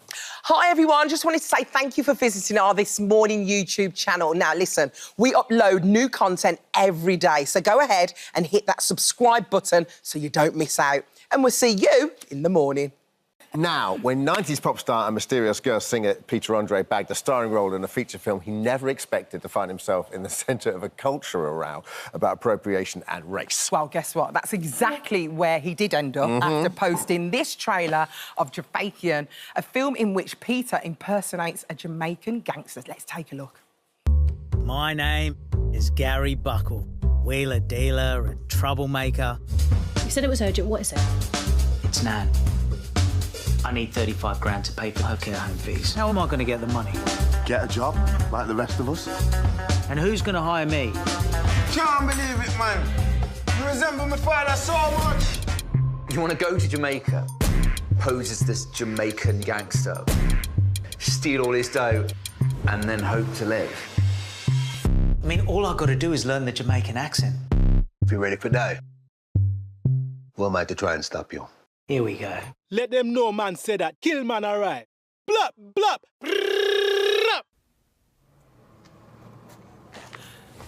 All right. Peter, the film's director and producer, Freddie Nowaka, joined us now. Welcome, guys. Oh, welcome. I mean, I bet you didn't expect this to happen. I mean, this has got to be the best press you've ever had, isn't it, Freddie? Come on, you got to... It's amazing, man. Like, I'm humbled. It's unbelievable, but maybe not the press that we really wanted. Right, so just a few quotes. I actually thought it was satire at first. I can't believe it's real. This isn't cultural appreciation, it's cultural appropriation. It's lazy, tone-deaf and frankly embarrassing. How does someone in the production team not stop and say this must be a bad idea? So when you hear that stuff, are you like, any publicity is good publicity? Yeah, but you haven't mentioned all the great comments we've had. Well, that's what we are talking about, the notion of cultural appropriation. So when you hear that stuff, do you... I mean, Freddie, I'll start with you. How do you feel? Because you wrote the film. Yeah. I don't see it that way. I think any kind of conversation, anything that promotes conversation is great, and debate, and also put a great highlight on a beautiful country and a beautiful culture. So I don't see it as appropriation in any shape or form. Did you, when you were writing it and when you started shooting it, did that ever come into your mind that you would get a backlash like this? No, not at all, because the team we have Jamaican writers that went through the script with us. We sat down with our production team. Most of them are Jamaican. So it was a 3-year process. Yeah. So we've sat down with Jamaican royalty in there, and Oliver Samuels and Sizzle as well. I didn't never see it this I way. think actually, sorry, I'm interrupting. I think what I found strange is that we took a process of nearly 3 years from starting this to finishing, and we sat with legends like Oliver Samuels doing the read over, doing the script, and actually filming it. And when we went to Judgment Yard, which is where Sizzler Kalungi, reggae icon, lives, and we're invited into there to do this film, the whole process, if there was any point where any one of them said to us, this is not right, we shouldn't do it, we would have stopped. Yeah, but that's why we were a bit shocked, because we had all the approval from everyone all the way along, and we laughed and we did take after take because we were all laughing so much when we were doing it. And so I think we were a little bit like...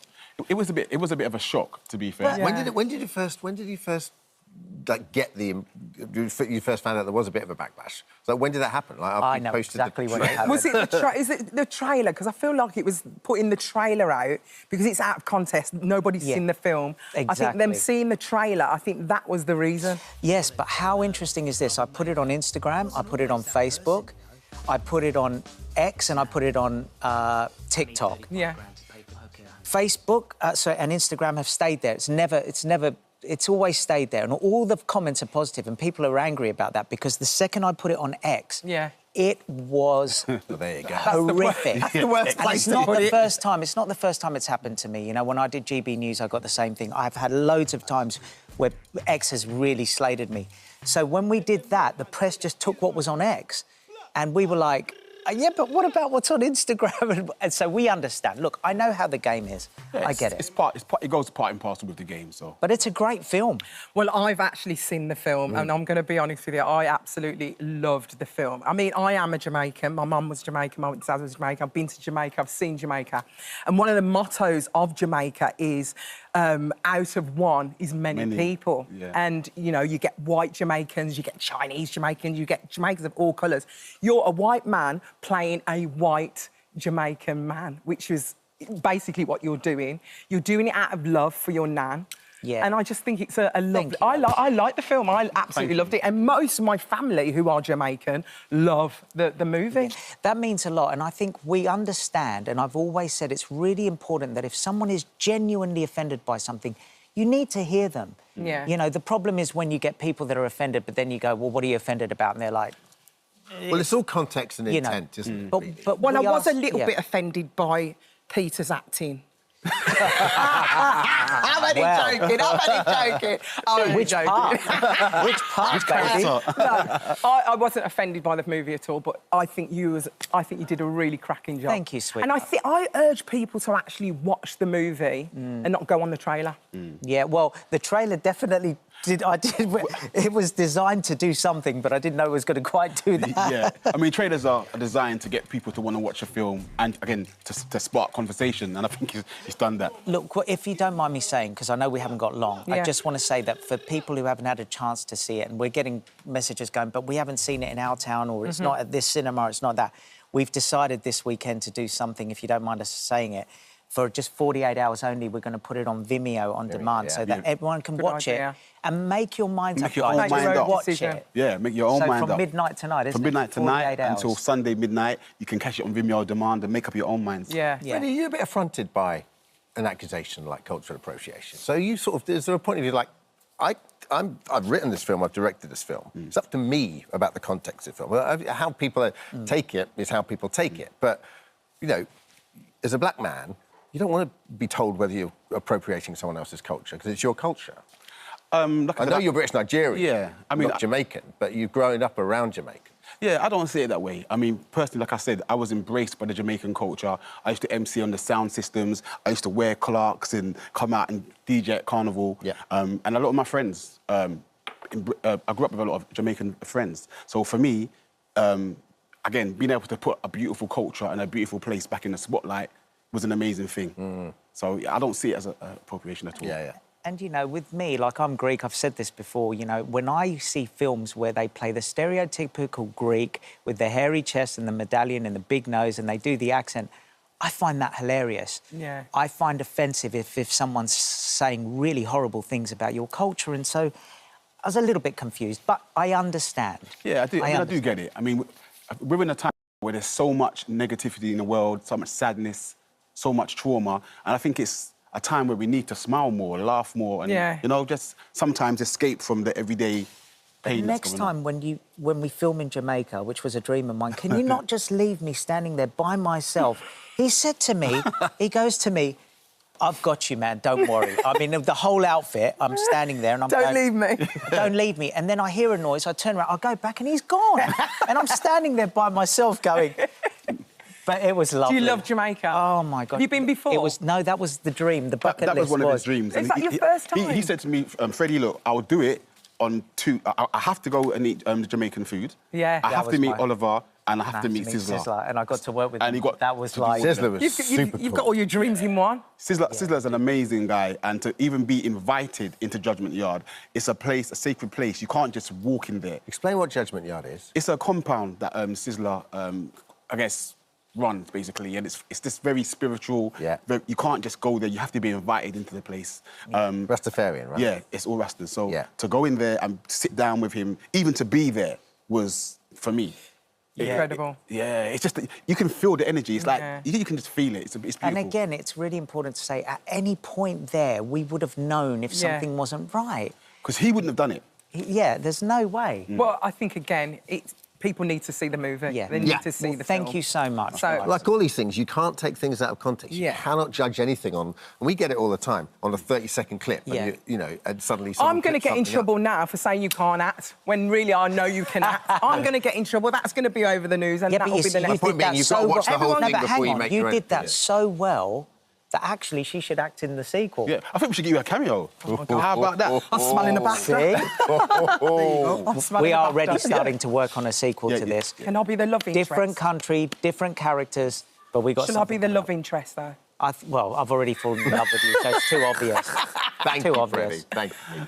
Thank you for joining us. Thank you for visiting our This Morning YouTube channel. We upload new content every day, so go ahead and hit that subscribe button so you don't miss out, and we'll see you in the morning.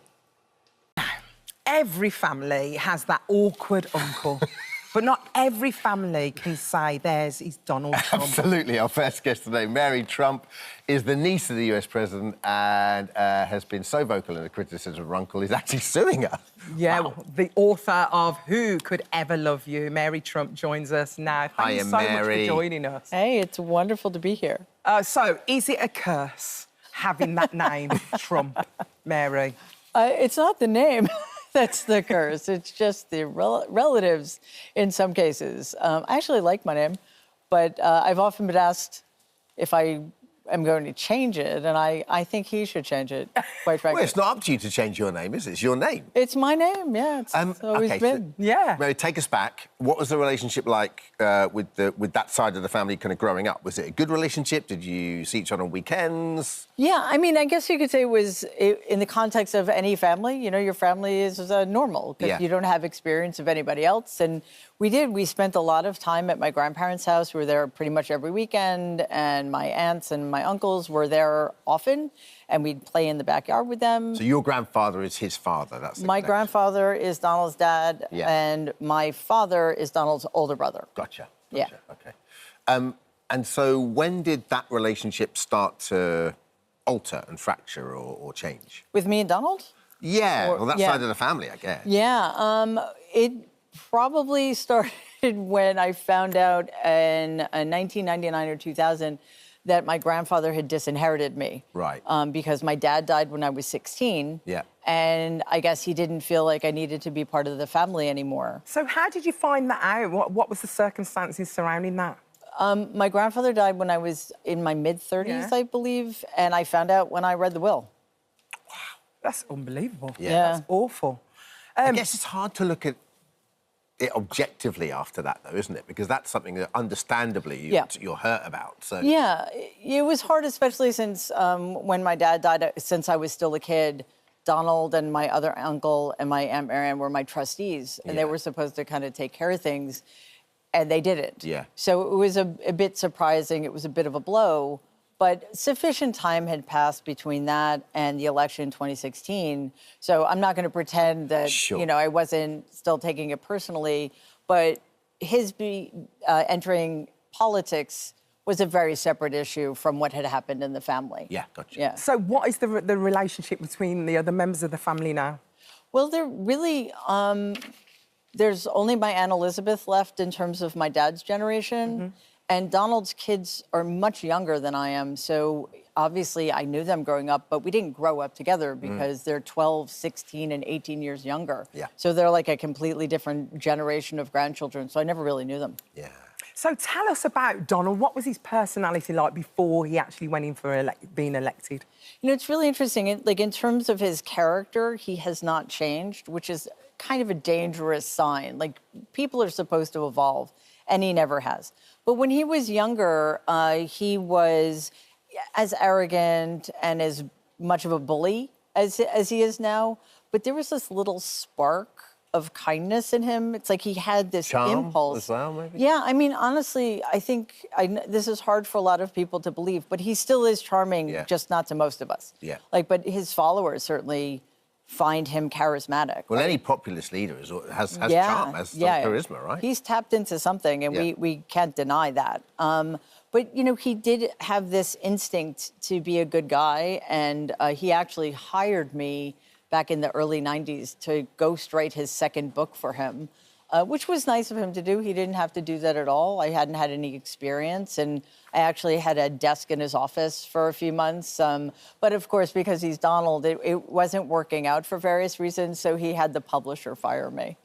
Oh, my goodness. OK. So you must have found out quite a few things about him in that time writing that book. I did, and because I was there every day, one of the things I discovered was he didn't really do very much.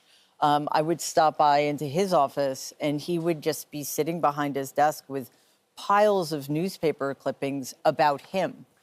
And he would spend his morning reading through them, and he would write notes to the reporters if it were a positive article, and he would write nasty notes to them if it were a negative article, and he would just ask me what I thought of his witty comments. So whatever anybody says about him, he takes it very personal. Very personally. And he reads everything about him. It's just very odd that someone that has a job like that, it's so... what people think of them is so important, because you have to have such a thick skin if you're going to... It's such a difficult job running a country. And you have to have... So you're always going to be quite unpopular. But you have to have such a thick skin where he seems to take everything personally, and everything is going to... Like, when Starmer went over to visit him and he got the state, you know, the invitation to come over, you could just see the whole atmosphere of that meeting just lifted immediately, because it's like, great, I'm being flattered. Right, right. And that's the dangerous thing, because that's all it takes.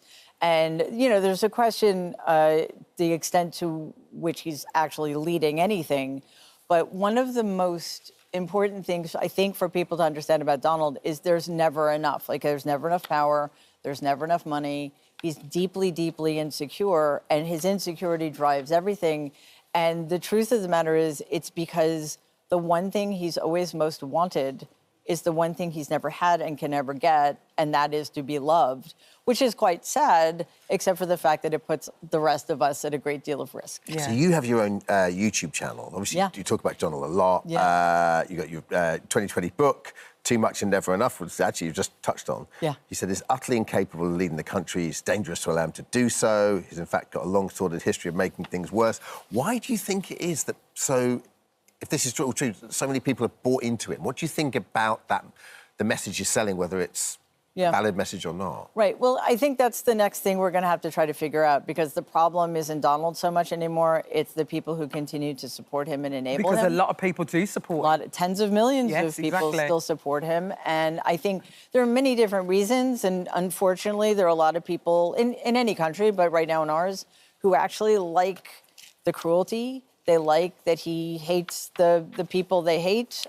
We have a very strong strain of white supremacy and Christian nationalism in our country, and they just love all of that stuff. But then there are the low information voters who just think that, you know, they've always voted Republican, they're going to keep voting Republican. And for Americans, the economy is always the most important issue. But we don't understand it very well. So whoever's in the Oval Office is the person who gets blamed. And last time that was Joe Biden, and people were willing to take a risk on Donald Trump. You know? Do you think in 3.5, 4 years' time, yeah, do you think there'll be a reset, or do you think that this will be a succession then? Because he can't be president again, but do you think someone in his vein will be president again, or do you think there could be a reset after this? Yeah, and that's the other concern, because you know, the question is, can so-called Trumpism survive him? And I think the answer is yes, except we have an opportunity, or Democrats have an opportunity to convince people that this isn't working out well for us. And we've seen this with the economy. We see how it's affected other countries as well, with the tariffs, et cetera. Yeah. So hopefully we'll have a shot at it again. Yeah. Well, listen, it's so interesting. It's fascinating watching him. But what is the one single most thing you want people to know about Donald Trump? He's a nihilist, and if he thinks he's going down, he's going to bring everybody down with him. But in terms of where we are right now, the most important thing to know is there's no such thing as worst. Things will always get worse as long as he is anywhere near the levers of power. Thanks so much, Mary. Thanks, Very guys. nice meeting you. Really appreciate it. You can find out more about Mary on the YouTube channel, and Mary's book, Who Could Ever Love You, is out now, and Mary's going to be at the Hay Festival. Oh, it's a great festival. Yeah, I'm really looking forward to it. Thank you, Mary, for joining us. Oh, hello. Thank you for visiting our This Morning YouTube channel. We upload tons of new content every single day. So hit the subscribe button, like all the videos, and don't miss out. We'll see you in the morning. Fabulous, isn't it? 40 years since Ralph Macchio first stepped into the dojo as Daniel LaRusso. He's returning to the role for a brand new film. And he'll be joined by the brand new Karate Kid, the brilliant Ben Wong. Good morning to you. Good morning. Thanks for having us. I was just fangirling in a serious, We all are fanboying, serious way, because my little boy Milo is 9. And we've just, because I knew we were going to go and watch your movie on Monday, which we did and we loved. I watched the original as well with my little boy. Oh, he is just infatuated with it. You worked your magic. You did this to be part of that must be amazing. It is amazing. It's you know, it reinvents itself with every generation, and very few movies stand that test of time and open up the door to different chapters, and like with Karate Kid Legends, and a fresh look for the next generation. But that, you know, that Miyagi, looking at the late great Pat Morita and myself, that was, you know, just there was something shining down upon that little bit of soulful magic that created that wish fulfillment, aspirational, inspirational story that we all related to in some way, and then on top of that, pop culture, which was just magical. You were just saying as we watched that scene that you've got that car. Yes. The yellow car. Yes, I do. We put it. It was in the Cobra Kai series. Yeah. Which was awesome, and yeah, and I just drove it about 2 weeks ago. Just keep it Ticking going. over. Like you in that car. Yeah, it's driving a head around. turn. It's a head turn. That was going to stop some traffic. Yeah. Ben, what was your experience of the Karate Kid before you sort of found out about Legends? I didn't get a car. There wasn't a car in the movie. I should have asked for. I mean, I'm with you guys. I was a fan of Ralph's and of Jackie's. I saw that movie with my mom when I was, in elementary school, and that's where I started on the franchise. My aunt showed me the Ralph's films because they were her favorites. So these films it's like a beloved 40-year-long franchise Legacy, that keeps getting passed down from generation to generation, and now I get to be on the poster too. You get to be the new kid. And what's so interesting is that heart and soul of the movie stays the same. That gets passed down. But the stunts, and forgive me. No, please, please, I'm with you. Right? I mean, we've got to call it. Like, the stunts are... How much preparation did you have to do? And did you take the punches? I took all... You took all the punches? I took them all, and probably 3 times as much as what you see in the movie that, gets cut out. But we had a great team. We had a really amazing stunt team. They worked on Shang-Chi, they worked on all of your favorite action sequences from the last, couple of years. But you weren't just sort of working with Ralph, you worked with Jackie Chan. And actually there's periods, there's wonderful scenes, the choreography where you're essentially sparring with both of them. both sides. I mean, that's two different styles. It was incredible. And you had to get yourself back in shape for this as well, Ralph, because you were having to train with Ben's character and actually try and get him up. You went from student to sensei.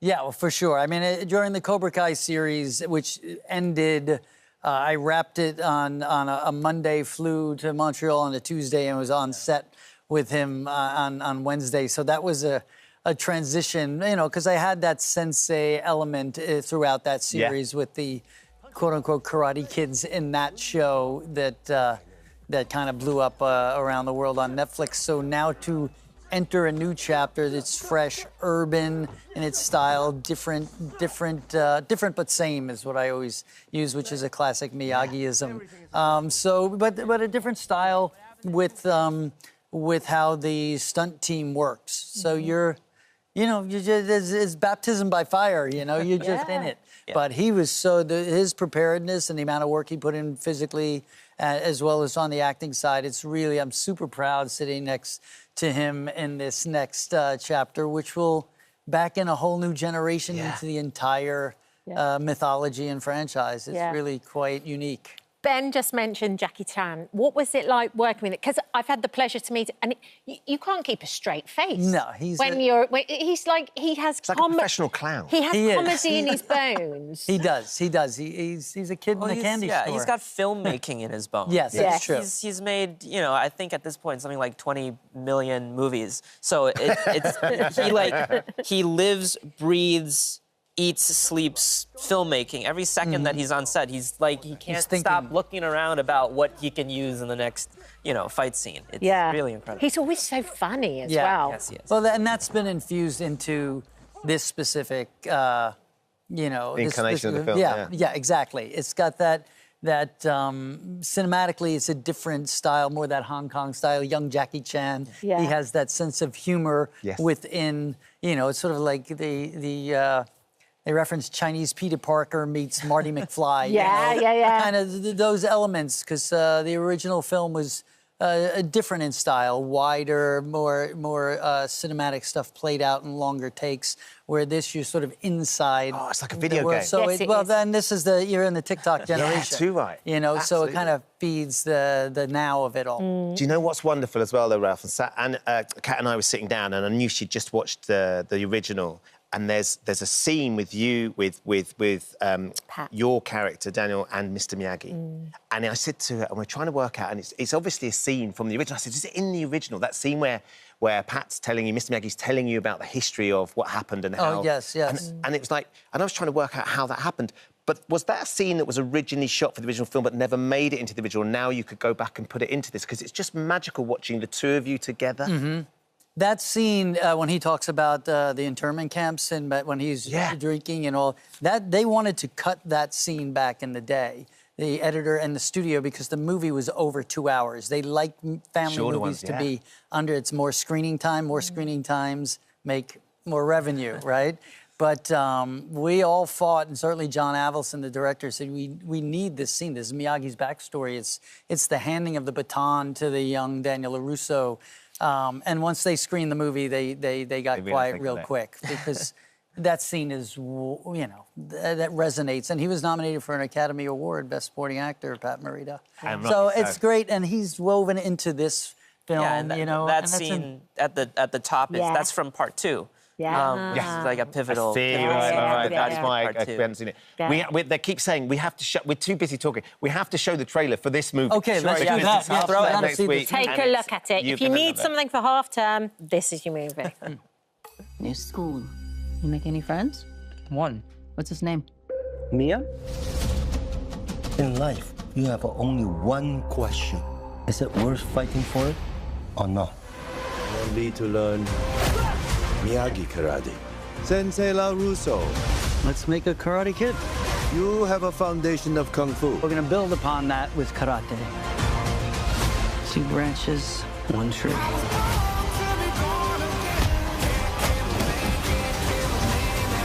Remember what you're fighting for. Oh. Action-packed with loads of heart. And you got your headband? Yeah. Yeah, sure. Yeah, you gotta. Yeah, you can watch Karate Kid Legends in cinemas from the 28th of May. Thank you, Ralph. Thank you, Ben. Thank you so much. Thanks for having us. We loved Nice it. to meet you. Oh, hello. Thank you for visiting our This Morning YouTube channel. We upload tons of new content every single day. So hit the subscribe button, like all the videos, and don't miss out. We'll see you in the morning. And Caleb Cooper is joining us now, live from Diddley Squat. Good morning, Caleb. Morning, Caleb. Good morning, how are you? We're very good, Really thank you very much. So, just how much stress has Jeremy been putting you under? I mean, it's fairly stressful on a daily basis, that's for sure. But at the same time, Series 4 is great because, of course, he goes over to the pub a lot more. So actually, for me, it's beneficial because he's never on the farm as much. Can you just put the rumours to bed, though, Caleb? After the trailer for the series was released, there was lots of worried viewers and fans thinking that maybe you weren't in the series and you'd left Jeremy high and dry and Harriet was taking over. You're still involved, aren't you? Yeah, no, still involved, yeah. I mean, there's lots of rumours going out about I've been replaced, but I'm still here. And, of course, Harriet stepped in as I jumped away on tour. So I'm very grateful that Harriet come along and saved the day. She did. She managed to handle... did. She did some stuff that even you wouldn't do for Jeremy, though, Caleb, and including trimming his eyebrows. Had you ever noticed he had a problem with his eyebrows? Yeah, no. No, I don't think I really noticed. I know his hair's terrible, but I don't really notice his eyebrows. I mean, is he to be trusted to be left on his own at the farm? No. No, I think we've seen that. I mean, he's getting better, I must admit. I mean, he's getting better as a farmer. For example, the pigs, he's a great pig farmer. But there's certain things he still can't do in terms of, like, for example, put a tractor onto a cultivator. So, of course, he still needs a hand doing that. Yeah. Talking of pigs. Caleb, I know that you are thoroughly involved with the looking after of the livestock. We have a little clip of how the pigs turn on you, just to understand the danger involved in your job. Let's watch this clip and then you can try and explain how you got out alive. Jeremy, shut the door! Shut the door! All right, Larry Grayson. 2, 4, 6, 8, 10, 11. Ah! Ow! Ow, ow, ow, ow, ow, ow, ow! This tree is really irritating. Ow! Ah! Ah! Could someone please undo the... Right, we've got 11 pigs and Caleb. Caleb! It's so good! Caleb, what was going on? No, I mean, loading pigs is hard work, especially when they're outdoor pigs. So, of course, you've got the trees to fight. It was incredibly bad weather last year, so the mud was unbelievable. And then, of course, as I got in the trailer, they're quite... How would I put it? They're quite... They like to, like, try things, if that makes sense. And, of course, they haven't got hands, so therefore they have to bite stuff to try it. So what actually happened was they actually attacked my wellies and was biting my wellies and trying to pull my wellies off, and I was trying to fight them. And actually 11 pigs is quite strong. Yes, and no help from Jeremy whatsoever, as he just basically closed the door on you.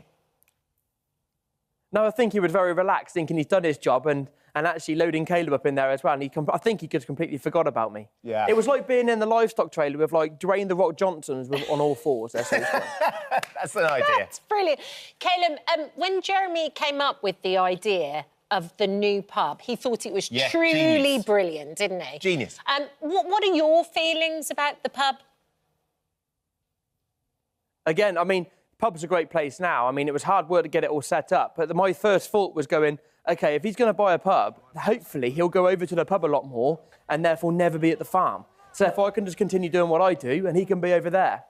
But actually, it turns out we come back, annoyingly. The reason that Harriet came in was because you went off on tour. I think the last time we spoke to you, Caleb, you were just about to start doing your tour. What was it like going around the country? I mean, you barely ever left Chipping Norton previously, and suddenly you're going off around the country, meeting all the public. What's that been like?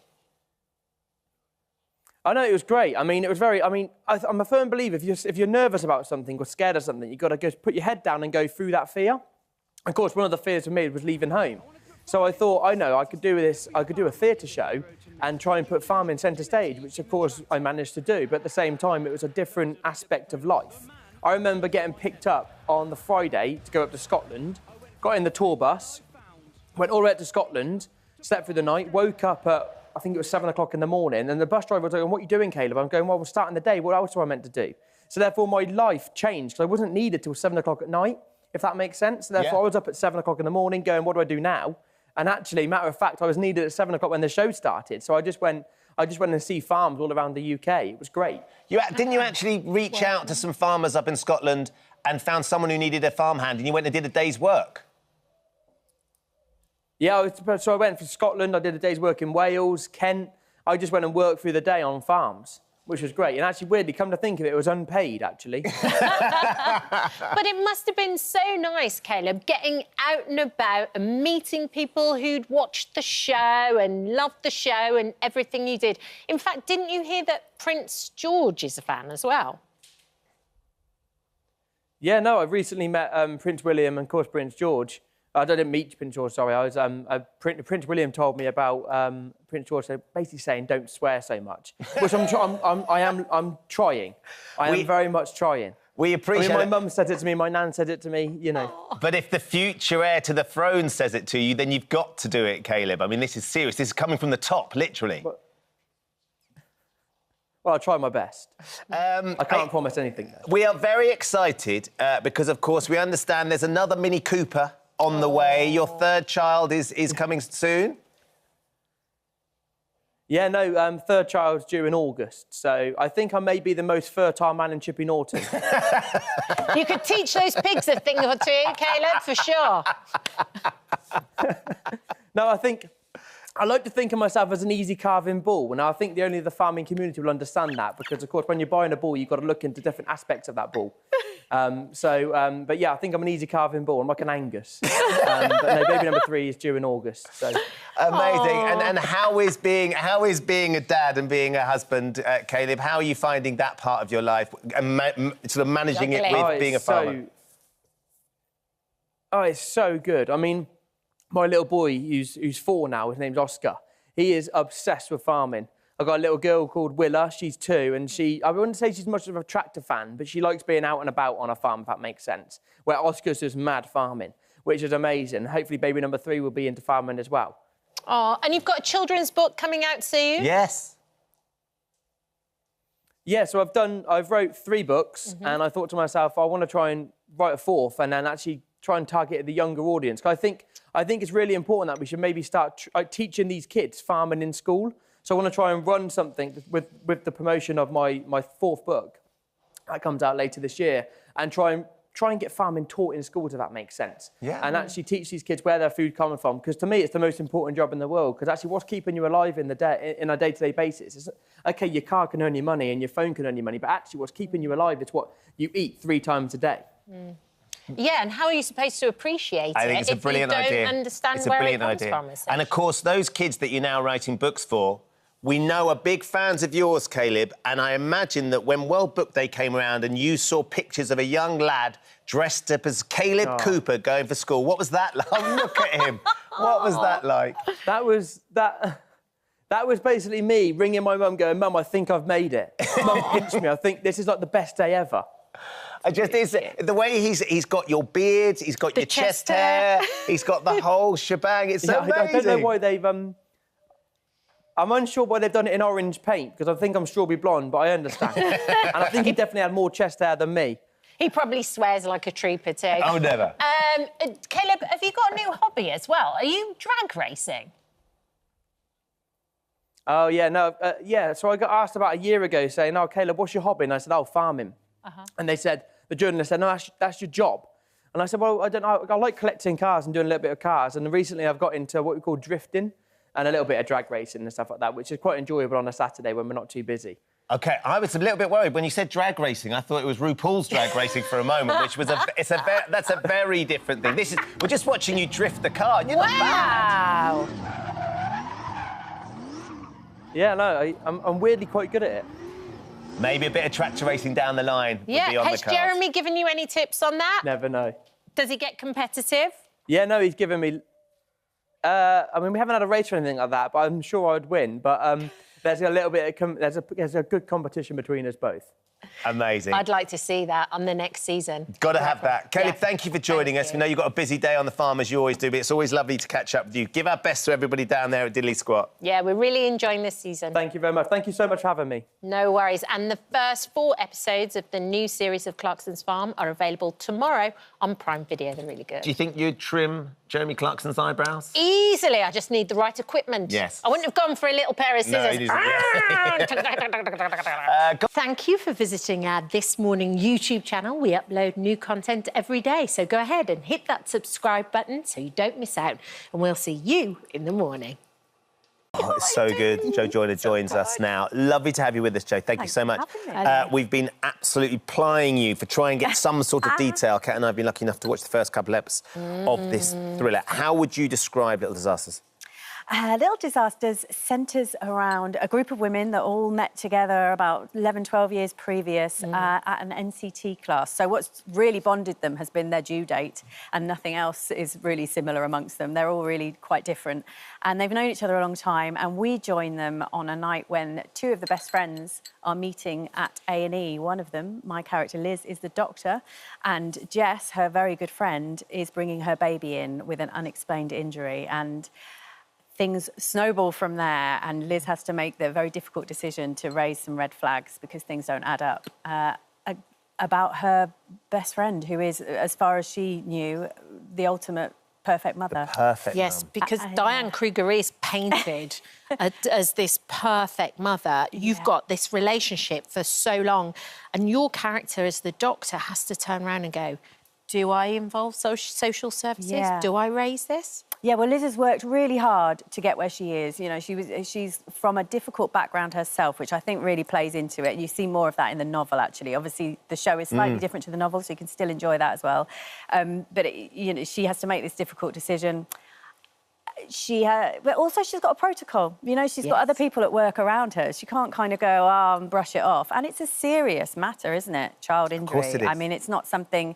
Even if you really adore your best friend, it's not something you can turn a blind eye to. But this is a mum and a couple that you have holidayed with and over for 11 years, and actually they've looked after your own children. Liz's own children has been and stayed there. This is the mum that I would go to, Liz would go to for advice. Liz would be the one that was like not coping and not being able to do it, and Jess would be gliding through it. And as far as Liz was concerned, was doing it all however she would love to. But... It's definitely one of those moments, we were talking about this, is what would you do? Yeah. You found yourself in Liz's position, someone that you've known, trusted for decades, no, over a decade, but there is something going on that doesn't sit true. It doesn't sit true. And I also think, you know, even if the incident, maybe Jess doesn't know what's going on, maybe she does, but... you know, she would want to know, wouldn't she, as well? I don't know. I went up and down throughout the whole thing with Liz going, oh, did I make the right call or not? And ultimately... Yeah, there's an interesting line in it where I think one of your colleagues says to you, you're that baby's doctor at this point, not her friend. Yeah. And I think, for me, that was where the kind of it stopped then. And that must happen. That must happen. Yeah. You mentioned before the novel. Was it quite nice having a novel to kind of like draw on? So lovely. Sarah Vaughan's novel is fantastic. I romped through that really, really quickly. And like I say, it is different to the show because obviously in a drama you've got to focus on, you've got to narrow things down and kind of, you know, follow somebody's perspective a little bit closer. And in the novel, there's kind of a wealth of stuff to draw on in terms of my background and my history and the reasons why I do things. You know, my upbringing wasn't great, shall we say. I have a difficult mum who's alcoholic. So there are kind of things that fuel her decision, and having that, there were lovely things. You know, Liz is really down-to-earth girl next door. You really identify with her, I think, particularly in the novel. And so it was really important to try and bring those qualities into the performance and have that extra layer or two. It's a really smart dynamic, isn't it? Because these 4 couples are brought together because of NCT, because of their due date, not necessarily from the same backgrounds, and yet they've stayed together. They've all sort of lived in each other's lives for the 11 or 12 years that it's did over the course of it, but wouldn't necessarily have picked each other as friends. They don't agree on everything. You know, there's some interesting debates that are fired up about vaccinations and, you know, the parenting and the way they parent, you know, is all different. Screens. As it is amongst, you know, friends, you know. And I loved that, actually. When I first read the script, one of my favourite scenes was when they first meet in a flashback at NCT class, and she asks for their birthing plans. And they go around the group and everybody's birthing plan is so different that I thought, what a brilliant way to introduce different characters. You know, you've got one saying she wants a pool and fairy lights, another one saying all the drugs, don't want to die, another one saying you can fit it in with work. And, you know, I just thought that's like the perfect opener to do a really rich lot of characters and relationships. Yeah. What was it like working with the rest of the cast? Oh, they're so good. They're all so good. We've got such the other women, Emily Taff and Shelley Conn, a really lovely group of women, and we've got some great men in it as well. And again, all their relationships are very different. You know, we were all of a certain age, though, so it wasn't particularly rock and roll. What do you mean by that? Well, while we were in between scenes out for the night, it was all about, you know, nice meals and in bed by 11.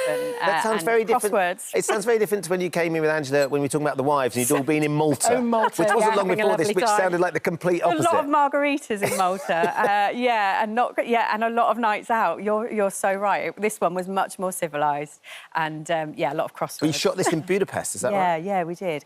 Beautiful Budapest, very hot, and in fact, there are flashbacks to the Provence, but that's Budapest as well. I didn't realise. I mean, it really does look like you're in Provence, right down to the Stunning building. lavender. Oh yeah, stunning building. We could have been fooled, and we were there. Yeah. You've got twins yourself, and I think there's this it's a really interesting part of this, which is about sort of postnatal issues and depression that comes out, and we're talking more about that. And it's really, I think that's a really sort of fertile part of this journey, of this thriller as well. Yeah. And you know, you've got lots of friends that are parents as well, and that talking about that can never be a bad thing, can it? No, and I think you really see that in this show, that actually having a group of, like an NCT group or a group of young mums, and that thing that does bond you, for sure, despite all the differences, is that you're all in the thick of a storm to different levels, you know, and coping. And I remember thinking there's nobody was more interested in poo. I mean, it's ridiculous, the things you become obsessed with. The colour, the texture, what's yours? The frequency. You know, the frequency. You need somebody who cares as well, don't you? and I think you get that in this. And is willing to clear up yours or your sons or whatever. Yeah, you know, not yours. Yes, that's a good Hopefully not point. yours, And then. when I mean yours, I mean your kids. But you definitely need friends that are willing to do that. I trust in you. Thank you very much. Thank you so much for joining us. Thanks for having me. Absolutely brilliant. It is gripping. We got it wrong, Rev. And we are completely guessed wrong as well. You guessed wrong, so you're going to have to carry on binging, won't you? We will. We will, Thank for you, Jen. sure. And you can watch Little Disasters on Paramount Plus from tomorrow. Thank you for visiting our This Morning YouTube channel. We upload new content every day, so go ahead and hit that subscribe button so you don't miss out. And we'll see you in the morning. You'll usually hear of them saving the world from the brink of oblivion or battling with supervillains. But what do the world's worst superheroes get up to? Well, David Walliams' brand new children's book explores exactly that, and it's complete with a Liverpudlian alien, a phantom farter, and, of course, an incredible Brussels sprout. David's here to tell us more. Thank you very much. Thanks for having me. 43rd book. Yeah, Can you give someone else a chance? It's quantity over quality, but there are 43 of them. Not according to the 60 million that you've sold. Thank you for mentioning that. So I have been writing for about 17 years, since 2008. And this one is a book of short stories. So this series is a world's worst series. I've done children, parents, pets, monsters and all that. I've really designed them for reluctant readers because I go around the country, go to schools, and I always want to go to ones in sort of underprivileged areas, and I do meet kids who don't want to read books at all. And aren't interested. Particularly boys. And I thought, oh, I'm going to write a book that you're going to like. I mean, whether they do or not, I don't know. But I grew up reading the Beano, and so I wanted to write a book which was very visual, as funny as possible, and lots of surreal humour. And it's sort of got that comic-esque feel to it as well. Especially as it's superheroes. Yes. And, of course, with superheroes, you know, so much of it is not really in the real world, so you can let your imagination absolutely run riot. Yeah. But Super Dave This and is his me. cheese and wine Well, yeah, nights and his bingo nights This of is the real an world. introduction. Some of them are made up Matt. and some of them are real. Yes. So tell us about actual Super Dave. Well, Super Dave is a bit like Ben Shephard, but without the steroids. He's... It's not steroids, David. Just protein. It's cheese and wine. Protein shakes, that was it. So, yeah, I do an introduction as the character Super Dave, and I've been dressing up as Super Dave and going around doing book signings and things like that, which obviously you're in it for about a minute and you start overheating and you think, why have I done this? That's an actual costume that you have at home and that you sort of occasionally slip into of an evening. I have a lot of costumes at home. I basically have a wardrobe. And yeah, I love dressing up because it's fun. And also, when I was doing signings, the kids were coming dressed as superheroes too, so it made for a lovely, lovely... Have you got to the point where Alf's like, Dad, put the superhero costume off? Completely embarrassed by me. My son is 12 years old. Really? Stop now. And, yeah, well, he'll still hold my hand and things like that, but I do try and do things all the time to make him a little bit embarrassed, and I'm very good at it. Yeah, but by the way, you're his dad. That's your job. I always say the same thing to Milo. I'm like, I'm your mum. That's your job, to embarrass you just a little bit. Does Alf give you ideas? He does, actually, yeah, and I kind of run things by him, whether he thinks they're funny or not. I mean, even just titles and things like that, because I go, oh, I'm thinking right about the World's Worst Toys. He goes, meh. World's Worst Superheroes, yeah! So that's a good idea. Yeah, and... as I say, I try and make these books as funny as I can. And it's very visual, the book, as well. There's a brilliant illustrator called Adam Stower. I love And we were talking earlier, I want, on every page, as you turn the page, there is always something going on. Yeah. Something different. So we can see it, and then the lovely thing is all of that. And that's the feel, like you were talking about it being like a comic. There's loads of different words all over the page. You don't necessarily have to read it like that. You can look at the different bits and pieces. No, and also it's short stories, so you can pick them up and do one before bedtime and then go back to your favourite one. Yeah, that's exactly what we've been doing. Basically, it's brilliant. But there's also something in there for the adults too, like Wonder Queen. She's fighting an evil president. Yes, an evil president, a little bit based on Donald Trump, and he is basically a supervillain.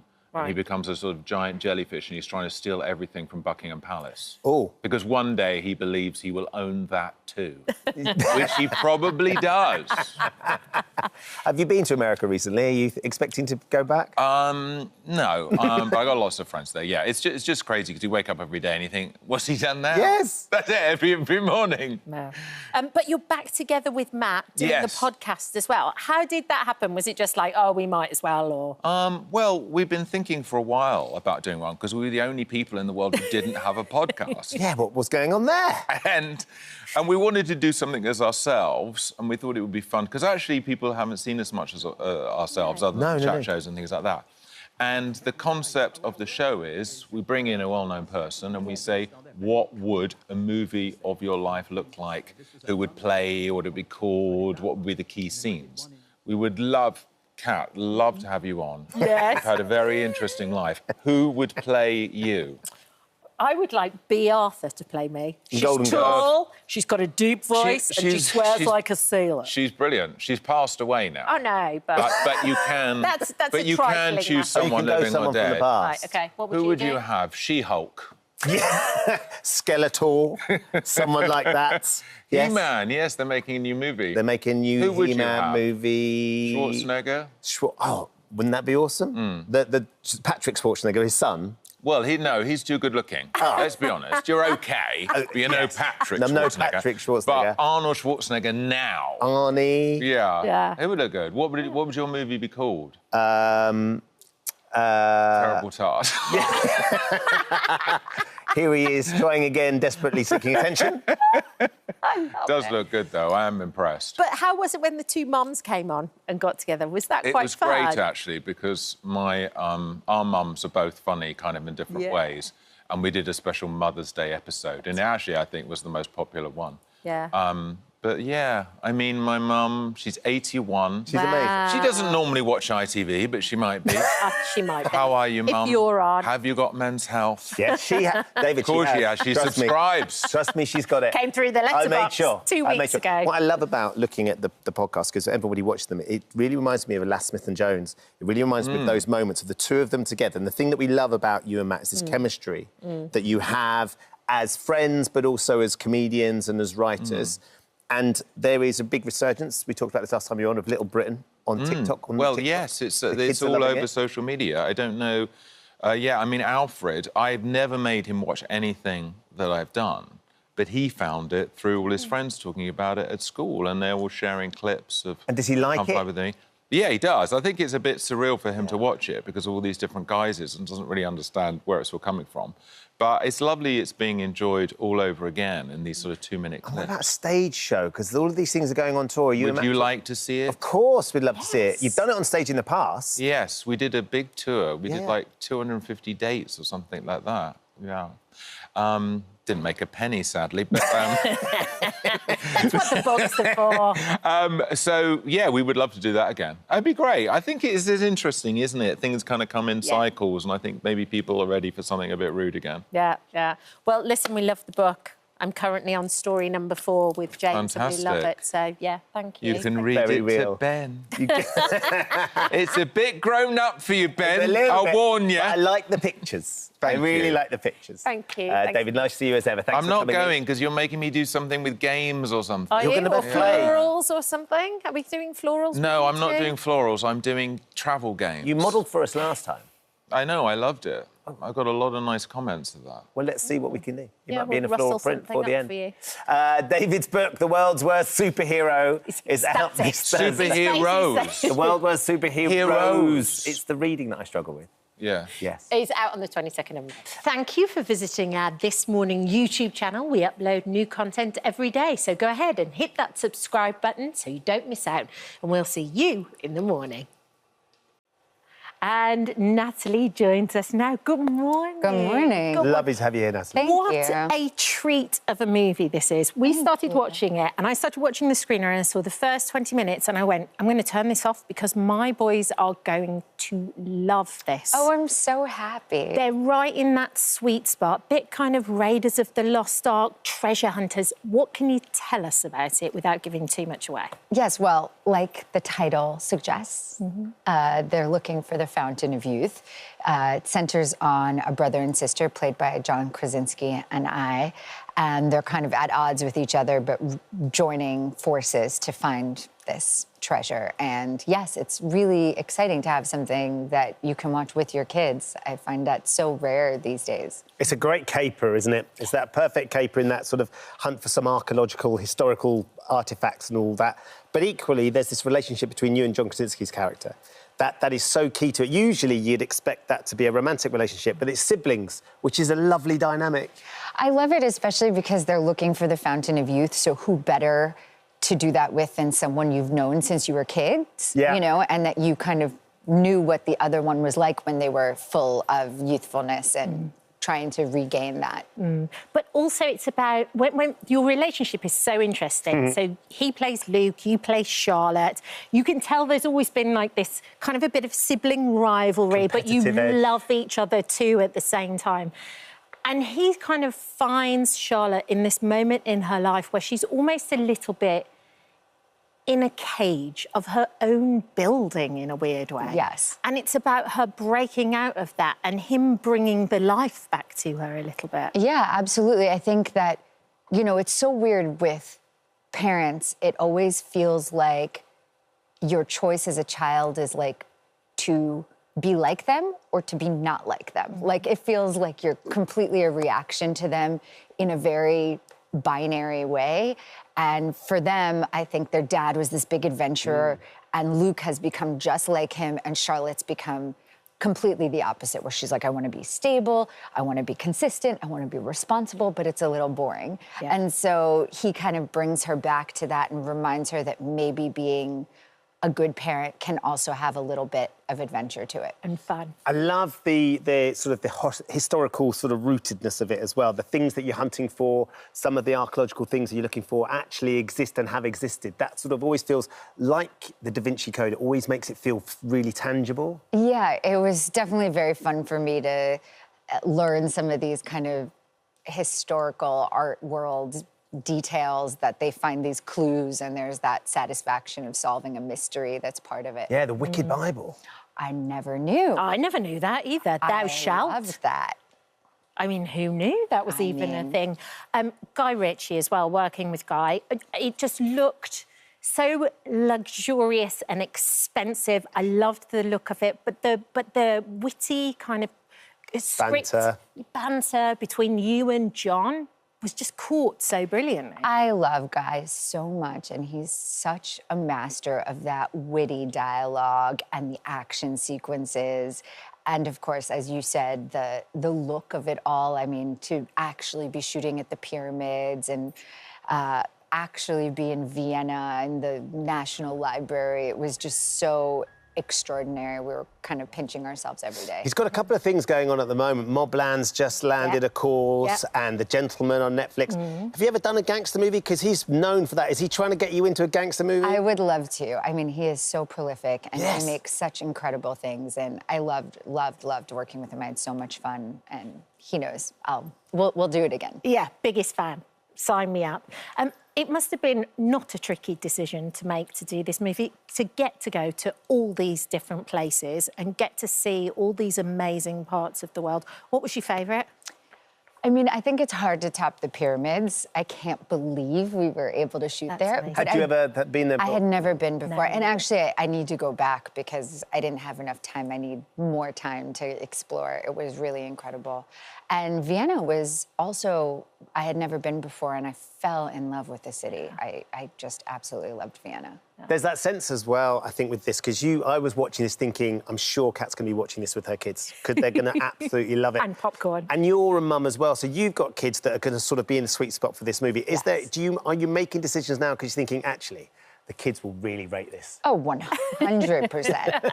100%. Like, it's a main driver of my decisions is, you know. Are they critical of your performances, or are they sort of like, Mum, this is great, or can we do a bit more of this? They're not actually that interested in seeing stuff that I'm in. I think it's a little weird for them to have, like, Mom be someone else, too. So, yeah, I haven't had that. And also, I haven't had that many experiences because not many films I've been in are appropriate. Right, yeah. Fair enough, good point. But the one that really is, of course, Star Wars. Yes. We had, a few months ago, we had Mark Hamilton in the studio. Mark Hamill was in. And we've had lots of different guests on this show, and no one has caused a stir quite like Mark Luke did. Skywalker. Because everybody remembers it, right? Yes. From being kids, and it takes you. And you're his mum. And it must feel good, though. No? It's amazing. It's really amazing to be part of people's childhoods like that. And yeah, Is it 20 years? 20 years. They just re-released Revenge of the Sith because it's 20 years to that one. It's even longer for the Phantom Menace, I think. Goodness me. I mean, I was 16 when I made the Phantom Menace, so. You were a child. Very long time ago, yeah. And it's I mean, we have seen stranger things happen in the Star Wars universe, but if she was to come back, would you go back in now, in some capacity? Sure. I mean, no one's asked me, so don't want to start any rumors. Oh, no, let's start rumors. Yeah, yes, I would for be, sure. I'm open to all of it, yeah. Talking of rumours, did you steal a piece of hair and it wasn't actually the piece of hair you were trying to steal?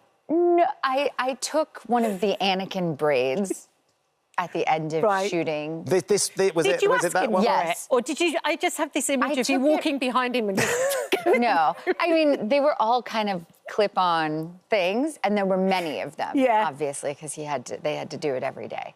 So I took one of them, but I don't have it anymore. You lost it? I lost it. A I shouldn't have admitted that. eBay, it's been on there. It's the sort of thing that would be worth a fortune right now as well, particularly as it comes all the way round. I was really excited to understand that sort of along the lines of Ryan Reynolds and Rob McElhenney, Tom Brady, you have now entered the world of movie stars that own football teams, soccer teams, as you say. You are one of the owners of a ladies' soccer team in LA. Angel City Football Club, yes. How did that come about?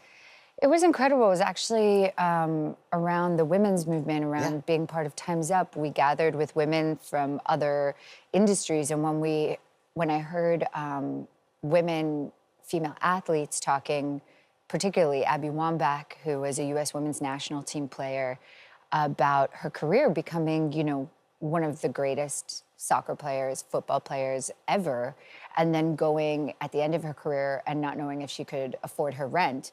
That seemed to be the biggest disparity between men and women achieving the same status and talent in their fields. And so, and the Women's World Cup is so popular. And I saw my son watching the Women's World Cup with such enthusiasm. And I thought, wow, if boys, obviously, if girls grew up with athletic heroes, what a different world we would be in. But if boys grew up with female athletic heroes, that would really change culture. So we just worked to make the club teams as popular as the, World Cup, Olympic teams. And we've had an incredible time, and it's been a very unexpected departure in my career because I never thought I'd be involved in football at all. Amazing. No, but it's so funny because I think also because of you growing up in acting and how you were treated through your career, and you've been very vocal about talking about that too, that you want to kind of spread the message of women's rights and women's football.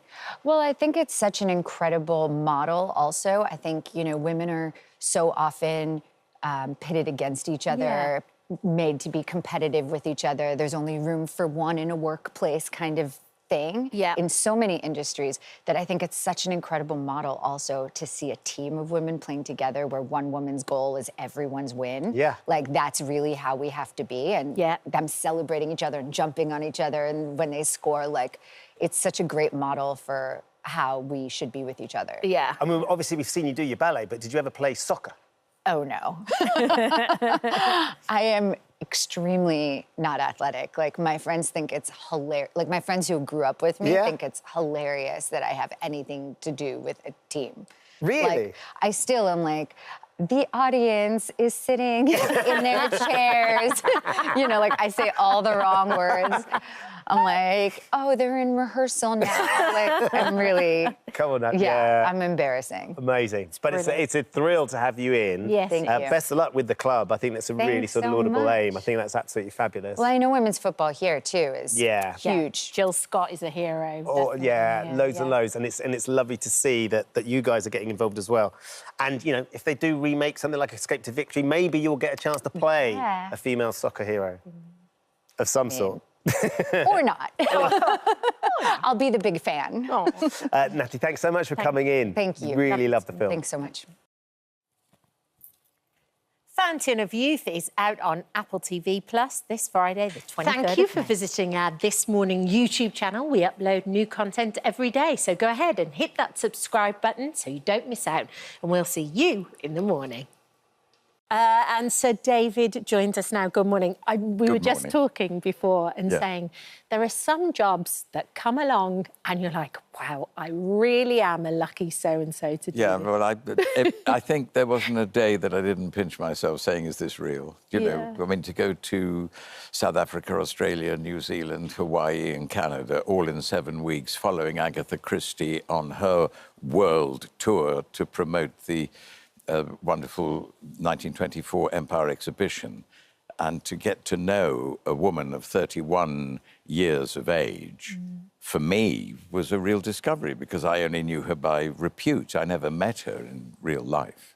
So it was extraordinary. And, of course, the Agatha whose footsteps you were retracing isn't the Agatha that we necessarily know now, because she'd only written the one book when she went on this trip. And very few people know she wrote it in 1916, and it took 4 years to get published. Wow. She wasn't considered really anybody. She went on her world tour for something to do. She took her typewriter and paper because she loved writing crime, but she wasn't known. But her first book was, of course, Mysterious Affair at Styles, without which I wouldn't have a career. That's not necessarily true, but certainly it's defined one of the roles you played. Yes. But this trip, she was invited on this trip because her husband was part of the sort of the group that was going. Well, they went to promote all the countries that I went to promote the Empire exhibition, because at the end of World War I, the Empire was in a very fragile state. And they went around to these countries to try and get them to bring their goods to Wembley to have this huge exhibition in 1924, which they did. And that's why they went on this huge... It took her 11 months, and she had a young daughter, Rosalind, which she did leave behind, but it was an opportunity not to miss. And what were some of your favourite places along the way? Well, I know you've got family in South Africa. Yes, I got family in South Africa, but the big thing for me in South Africa, I mean, it was extraordinarily emotional, was to witness Victoria Falls. Oh, yes. I mean, you know, I've been around quite a while and I've seen some amazing things, but to stand and feel the vibration of the ground, because the actual water doesn't fall into a river. The water of Victoria Falls falls on rock. So you really feel the force, and to see it, you feel about that size. That's the thing, it's the majesty and the scale of it, isn't it? You get very emotional. I mean, you get very emotional throughout this trip, Dave. Well, it was a very emotional trip. But this moment, particularly where you're watching the water, and the lovely thing is you've got her diary as well. So you've got what she wrote about it. Yes. And you keep referring to it, and it really feels like you felt what she was getting. Well, it's those moments that I felt I got to know this young 31-year-old woman when she says the Victoria Falls made such an impression on her, and it's one place that I want to visit again. She never did. But then later in life, she said, I'm glad I didn't, because that first experience I will never, ever forget. Yeah. And for me, the same. I'd like to go back, but would I? I'm not sure. It was absolutely amazing. And I kept having these experiences in the different countries that I went to. I mean, the Rotorua, the hot springs. Hot springs there. I mean, the thin Earth's surface. So I'm really feeling nature and the power of nature. It's lovely, Rosa. Sorry. And there is a bit of a smell as well, though, David. You have to admit, the sulphur leaves a bit of a smell. I did. I nearly complained in the hotel. But I love what we learn about Agatha as well, because I think it's so... We know so much about her life, you know, as a whole. Yes. But the idea of her going to Hawaii on holiday... Yes. And in the 1920s, for a woman, learning to surf... Unheard of. It was, It was unheard. What I learnt about Agatha Christie, and I've just said, I knew her as the grande dame, you know, of crime, and I never met her. But I was meeting a 31-year-old, vivacious, courageous, an unbelievable young woman. I mean, when she was travelling on the ship, who would have thought Agatha Christie would have played the piano and sung and danced with the crew. With awful seasickness as well. She didn't get on with seasickness either. Yes. And she gave Poirot seasickness. She used a lot of her own experiences in her work. Yes. I mean, Poirot suffered from terrible seasickness, and she gave him a wonderful method to cure it called the Lavergier. Where did she get that? Really, it didn't work for her. But it is so many of her travels are kind of then wrapped up in her book as well. How do you feel about Poirot now? Do you still look on him with kind of love and admiration? Yes, I do, because playing him, and if I may humbly say, the success of the series, transformed my theatre career. Because I was already 13 years with the Royal Shakespeare Theatre Company, but in the West End I'd only done 1 or 2. But suddenly the success of that character made me, for the producers, worth employing in the British theatre. So I got zonking great West End roles, and on Broadway, and other movies. So although I'll be remembered for Poirot, I've got that wonderful career as well, thanks to him. Yeah. I do. I was talking about you last week with Kat, because she wore a linen outfit. Oh, yes. And she couldn't sit down. And no. When I was lucky... Did you have a leaning board? This is what I said. I said you need Poirot's leaning board, because I did a set visit with you all those years ago. You did. And you had a lean... Because you were in an immaculate white suit, and like they did... That was the old Hollywood films. All the actresses had leaning boards. They leaned like that because they didn't crease their dresses. And I was made one for my linen suit. So on the set of Poirot, I was on my leaning board. I think I interviewed you while you were on the I think you did, yes. You did. You did. So, Dave, it's been lovely to see you. Thank you so much for popping in. Thank you for having me. Yeah, it was lovely to chat. It's a really, really charming series. It's lovely to watch beautiful. and to see your joy and affection and connection with Agatha and the character with these countries and all the presents you get given, those amazing presents. Yeah, and that the beautiful lace stone in New Zealand as well, that you turned into the whale. Have you got it? Do you carry it with you? So this is what... Is yes. this the whale Can I have a look? bone? It's just beautiful. And you have this crafted by those amazing craftsmen from the stone that you were given. Yes, from the crafting museum in New Zealand. They got a bit of Punamu stone from the riverbed, which is a sacred stone for the Maoris.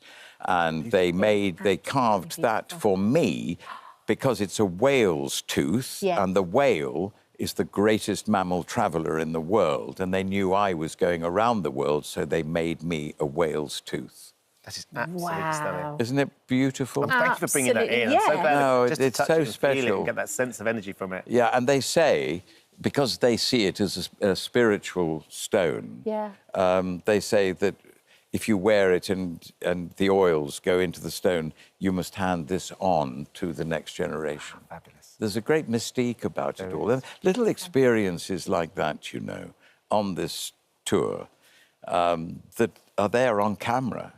I mean... And change you forever. Change forever, really. It was the most extraordinary. Lovely to see you. You can watch Travels with Agatha Christie and Sir David Suchet on Wednesday at 9 o'clock on More. Thank you for visiting our This Morning YouTube channel. We upload new content every day, so go ahead and hit that subscribe button so you don't miss out. And we'll see you in the morning.